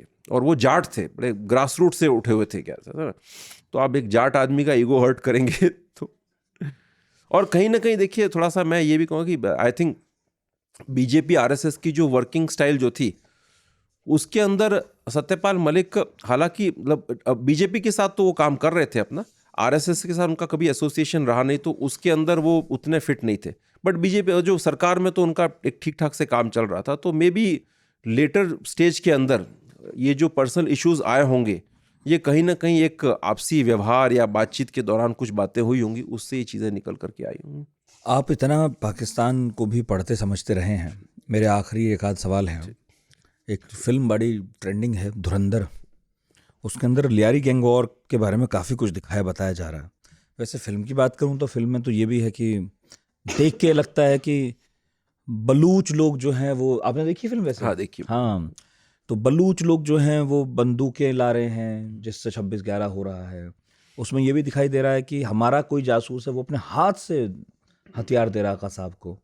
तो वो तो बहुत हद तक फिक्शन होगा। लेकिन लियारी गैंग वॉर के बारे में अगर आप कुछ कहना चाहें, फिर मैं चलाऊंगा इसे भी कि आपने ये भी बताया कुछ, क्योंकि हमने जितना समझा पड़ा है वो लियारी को अभी जब ट्रेंड हुआ है तो ज़्यादा देखना शुरू किया। हालांकि मैं तो पाकिस्तान के पॉडकास्ट और न्यूज़ चैनल्स बहुत कंज्यूम करता रहा हूँ पहले से, तो मुझे इतना आइडिया है कि लियारी की कहानी इतनी भर तो नहीं है।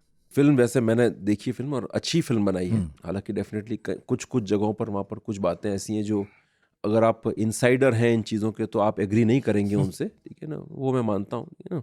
बट यू नो फिल्म अच्छी बनाई है, डायरेक्शन भी अच्छा है। लेकिन देखिए इसमें कुछ कैरेक्टर्स तो फिक्शनल है, ठीक है, जैसे वो रणवीर सिंह का जो कैरेक्टर बनाया वो कहते हैं, बिकॉज एक तरह से एक ज़माना था जब हमारे लोग वहाँ पाकिस्तानी सिस्टम में ऐसे जासूस बन के भी जाए। वो रविंद्र कौशिक का किस्सा सबको पता ही है ना।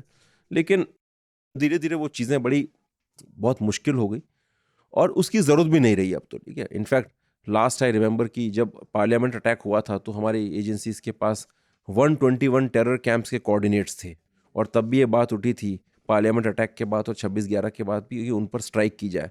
और वो जो कोऑर्डिनेट सब सैटेलाइट इमेजरी नहीं आती थी, तब अपने बंदे भेज करके वो फोटोग्राफ्स लेकर के आते थे। तो बड़ा रिस्की काम था, ठीक है। तो वो भी दौर था। अब बात है लियारी की।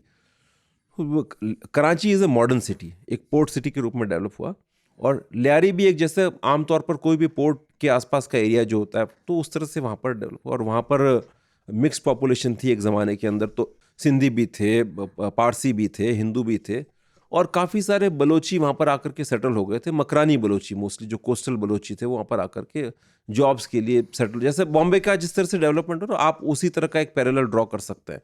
वो बॉम्बे में जो पाकिस्तान की राजधानी हाँ, थी, तो बहुत सारे लोग नौकरी के लिए इसके लिए बहुत आ जाते थे, आए थे। तो जैसे बम्बई के अंदर ये डोंगरी वोंगरी और ये सारे जो एरियाज है ना, उस टाइप का इस एरिया का एवोल्यूशन हुआ। बेरोजगारी थी, नौकरियां थी नहीं, तो टिपिकल गैंग वॉर जैसे एमर्ज होता है उसमें वहाँ पर वो इसके ट्रेसेस तो 60s से ही नजर आने लग गए थे, क्या है ना। और फिर जैसे कराची और मुंबई में काफ़ी सिमिलैरिटी है, वैसे आप देखें तो कई सारी जैसे लाहौर और दिल्ली के अंदर है, उस तरह से आपको कराची मुंबई में वो सिमिलैरिटी मिलेगी, ठीक है। लाहौर दिल्ली या अमृतसर लाहौर? अमृतसर लाहौर मान ले, लेकिन अगर आपका आप जाना हुआ है कहीं पाकिस्तान? पाकिस्तान तो मैं जा नहीं सकता बिकॉज अब तो नहीं जा सकते, कभी पहले पहले अब मैं उसके बारे में मैं क्या ही कहूँ आपको। आईएसआई एक बहुत ही काबिल इंटेलिजेंस एजेंसी है। मैं यहाँ से मतलब अगर किसी को लगता है कि मैं उनकी तारीफ कर रहा हूँ तो बेशक मैं उनकी तारीफ कर रहा हूँ हाँ, से। जो और है सो वो है। अपने काम में बड़े माहिरात हासिल किए हुए, बड़े स्मार्ट लोग हैं और बड़े पैशन के साथ काम करते हैं। तो इसलिए मैं बिल्कुल नहीं जाना चाहूँगा, क्या नो वो कहाँ क्या क्या चीज़ें ट्रैक करते हैं हमें पता नहीं। ये सारे पॉडकास्ट वगैरह वो ट्रैक करते हैं, मैं आपको बता रहा हूँ एक एक चीज़ क्या, और इसमें से अपने काम भर की चीज़ें निकाल करके रिपोर्ट्स भी बनाते हैं, ऊपर भेजते भी हैं, सब कुछ करते हैं वो। कब लियारी में ये सारी गैंग्स आपकी 60s से डेवलप होने लगी। वहाँ पर पहले वो क्या क्या नाम चलते थे, दाद मोहम्मद और शेर मोहम्मद और सारे इस तरह के, तब तो आई थिंक मेरे ख्याल से एक छोटे मोटे लेवल पर ही चीज़ें चल रही थी।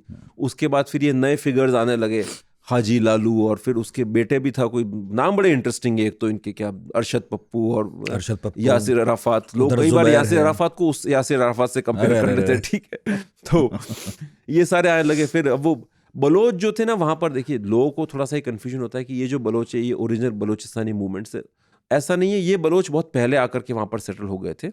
और ये जो रहमान डकैत का जो फिगर बताया इसमें, ये वहाँ पर उनका एक फादर फिगर टाइप का था। और तो उस एरिया के जो बलोच थे वो डेफिनेटली इसको बड़ा मानते थे, तो सरदार अब्दुल रहमान बलोच और ये, और इनके और वो पप्पू गैंग के बीच में बड़ी लंबी जंग चली। और जैसा इस फिल्म में बताया कि जैसा मतलब यही सब कुछ कर रहा था, अरशद पप्पू वगैरह कुछ नहीं, लेकिन ऐसा नहीं है। अरशद पप्पू ने इसको बड़ी ज़बरदस्त मतलब टक्कर दी, और कम से कम 1500 से ऊपर लोग इनके, कहते हैं ना, काफ़ी आपसी गैंग और मरे। और तो बहुत लेट स्टेज में जाकर के फिर रहमान डकैत ने डोमिनेट किया। लियारी का टेररिज्म से कभी कोई लिंक रहा? टेरर से तो देखिए ऐसा है कि पाकिस्तान में आईएसआई जो है ना, उसका कोई मैंडेट नहीं, मतलब वो हर लेवल पर ऑपरेट करती है। वो सारे इस तरह के जो क्रिमिनल गैंग्स हैं उनके साथ उनके लिंक्स थे। बिना आईएसआई की ब्लेसिंग्स के आप काम कर ही नहीं सकते। वो जानती है किसको कब कहाँ यूज करना है, ठीक है ना। और हर एजेंसी ये काम करती है कि अगर मैं भी suppose put yourself in their shoes, अगर आप सपोज किसी एजेंसी को हेड कर रहे होते क्या करते हैं, तो अगर आपको कोई काम करवाना है तो आपको किसी क्रिमिनल से भी दोस्ती रखनी पड़ेगी ना कैसे। तो इंटेलिजेंस एजेंसीज का ये तो ऐसा ही होता हाँ, है। ऐसा ही होता है, ठीक है। ये स्टैंडर्ड ऑपरेटिव है। आप अगर अमेरिका में भी जा करके देखेंगे तो वहां पर भी जो है intelligence agencies, transnational criminal networks हैं, उनके साथ मिल करके काम भी करती लेकिन है। हमारे मन में पता ये सवाल इसलिए उभरा क्योंकि कराची वो जगह है जहाँ दाऊद इब्राहिम भी रहता है। दाऊद इब्राहिम का आईएसआई के साथ लिंक है। आज भी आप जो इनका जो ड्रग कार्टेल नेटवर्क है सारा का सारा दाऊद ही हैंडल करता है से। तो इसलिए लिंकेजेस तो हैं इनके। पाकिस्तान में जो पाकिस्तान पीपल्स पार्टी जो है वो लियारी इनकी बड़ी एक स्ट्रांग होल्ड है, ठीक वहीं है। पैदा हुई पार्टी। तो अब ये भी सारे इन्हीं के लोग हैं।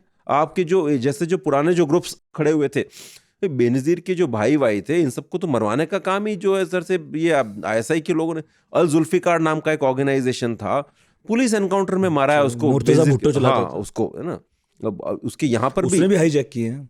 अल जुल्फिकार के मतलब कई सारी कहानियां चलती हैं कि भारत में भी कई सारी उनकी जो है कनेक्शंस थे, नहीं था। तो इसलिए आईएसआई तो वहाँ पर हर लेवल पर, हर जर्रे जर्रे पर इन्वॉल्व है। और मैं इसी को मैं एक इंटेलिजेंस एजेंसीज की मतलब कहते हैं ना उसकी दक्षता और उसकी कामयाबी मानता हूँ मैं, क्या है ना, क्योंकि उसका कोई मैंडेट नहीं होता, वो एक ब्यूरोक्रेटिक तरीके से काम नहीं कि कर अपने सकते। काम में किसे कैसे यूज कर ले, कैसे आपको मतलब right from criminals to drug networks to hawala dealers to आपका जो है ना प्रोफेसर्स टू राइटर्स, आप किसी के साथ भी कैसे, क्योंकि वो एक बड़ा व्यापक एरिया है।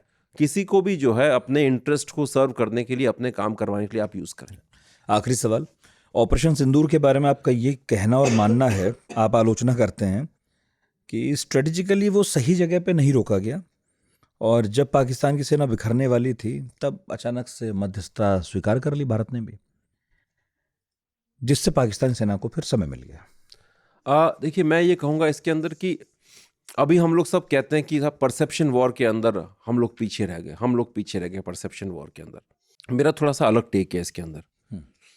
मैं बीच में एक दफ़ा एक रूसी डिप्लोमेट से बात कर रहा था, मैंने उनको पूछा, मैंने कहा कि यार आप लोग प्रोपेगेंडा परसेप्शन वॉर के लिए क्या कर रहे हो। बोलते कि साहब हम तो रियल वॉर लड़ते हैं, ठीक है।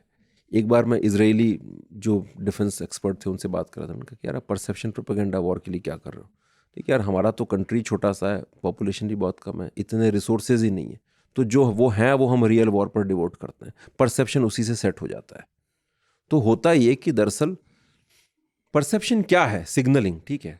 अगर आज लेट्स इमेजिन कि अगर किसी मैदान में कोई कुश्ती हो, ठीक है, दो फाइटर्स लड़ रहे हैं, अगर आपने अगर एक फाइटर ने दूसरे फाइटर को कहते हैं ना उसकी इतनी पिटाई की कि वो घायल होकर के नीचे लेटा है, उसके हाथ पांव तोड़ दिए, तो क्या आपको ये बताने की जरूरत है कि कौन जीता कौन हारा? जरूरत ही नहीं है ना। तो perception is created by your acts, आप जिस तरह से काम करते हैं।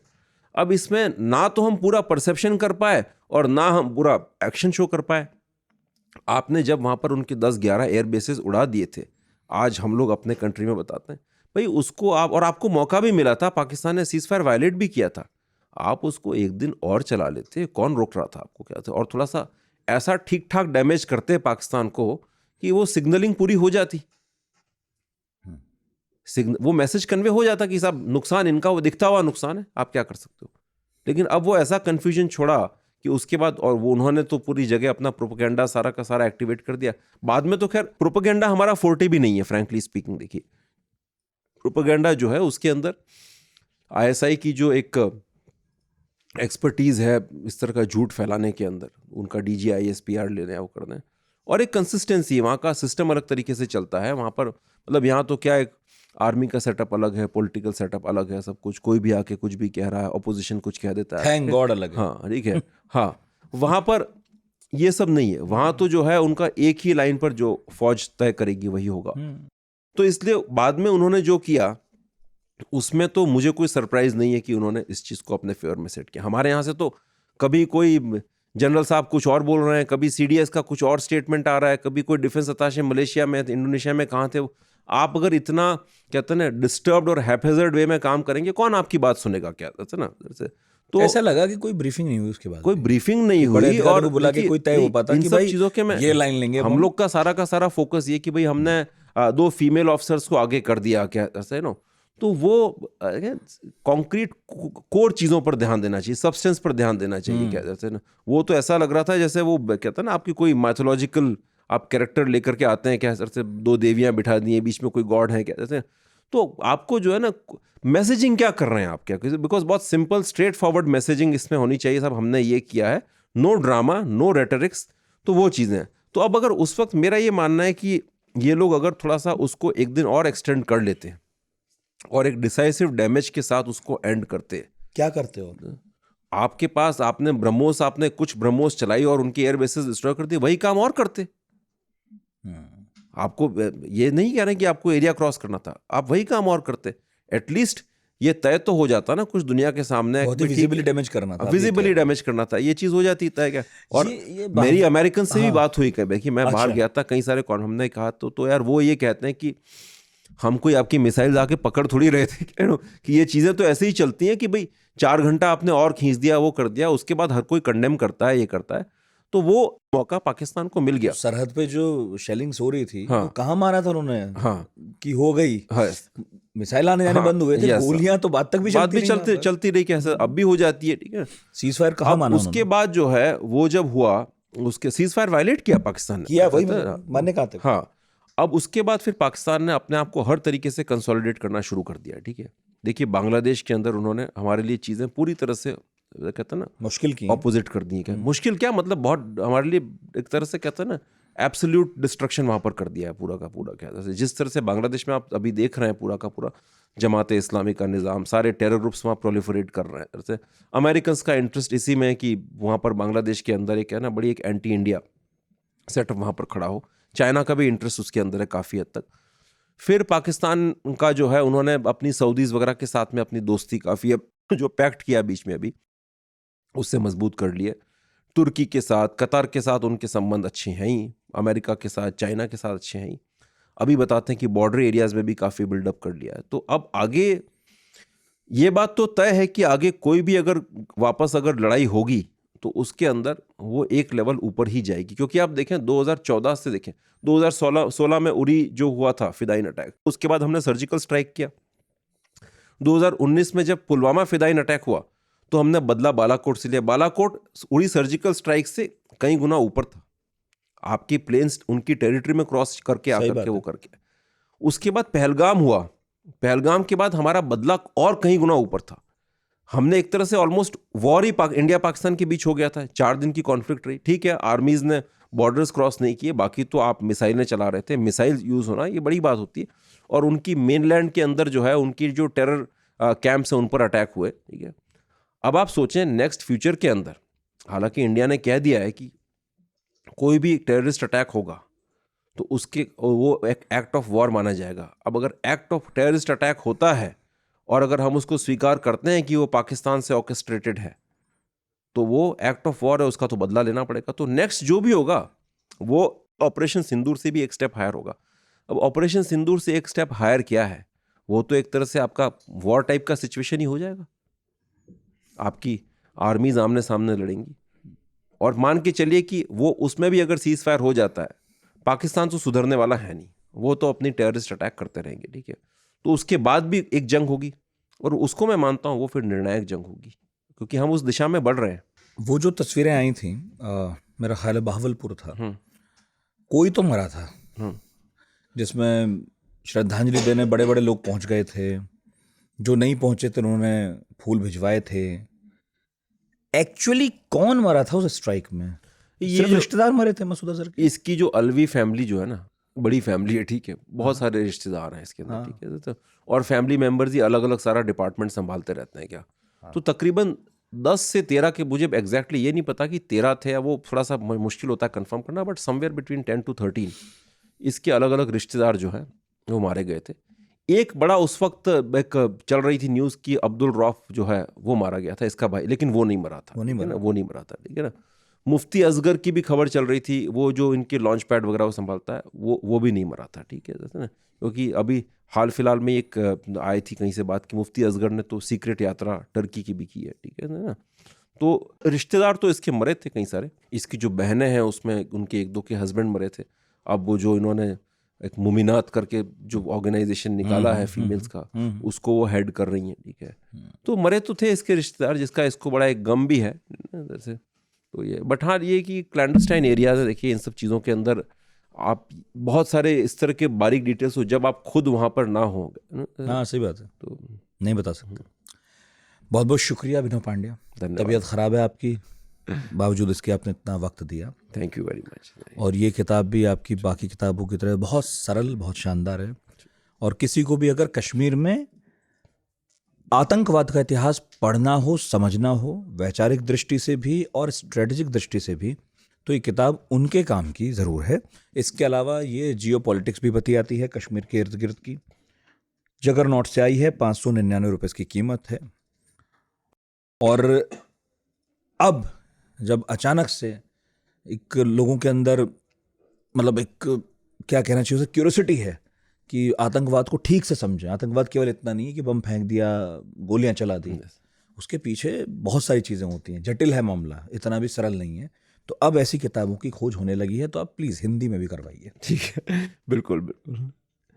बहुत बहुत शुक्रिया सर, थैंक यू। बहुत बहुत शुक्रिया आपके धैर्य के लिए। जैसा हम हर बार अपील करते हैं, चैनल सब्सक्राइब कर लीजिए और कमेंट बॉक्स खुला है, ज़रूर कमेंट कीजिएगा। सारे कमेंट पढ़ते हैं हम, आपकी गालियाँ भी पढ़ते हैं, आपकी तारीफ भी पढ़ते हैं। तो इस पॉडकास्ट पर आपका क्या कहना है ज़रूर बताइएगा। बहुत बहुत धन्यवाद।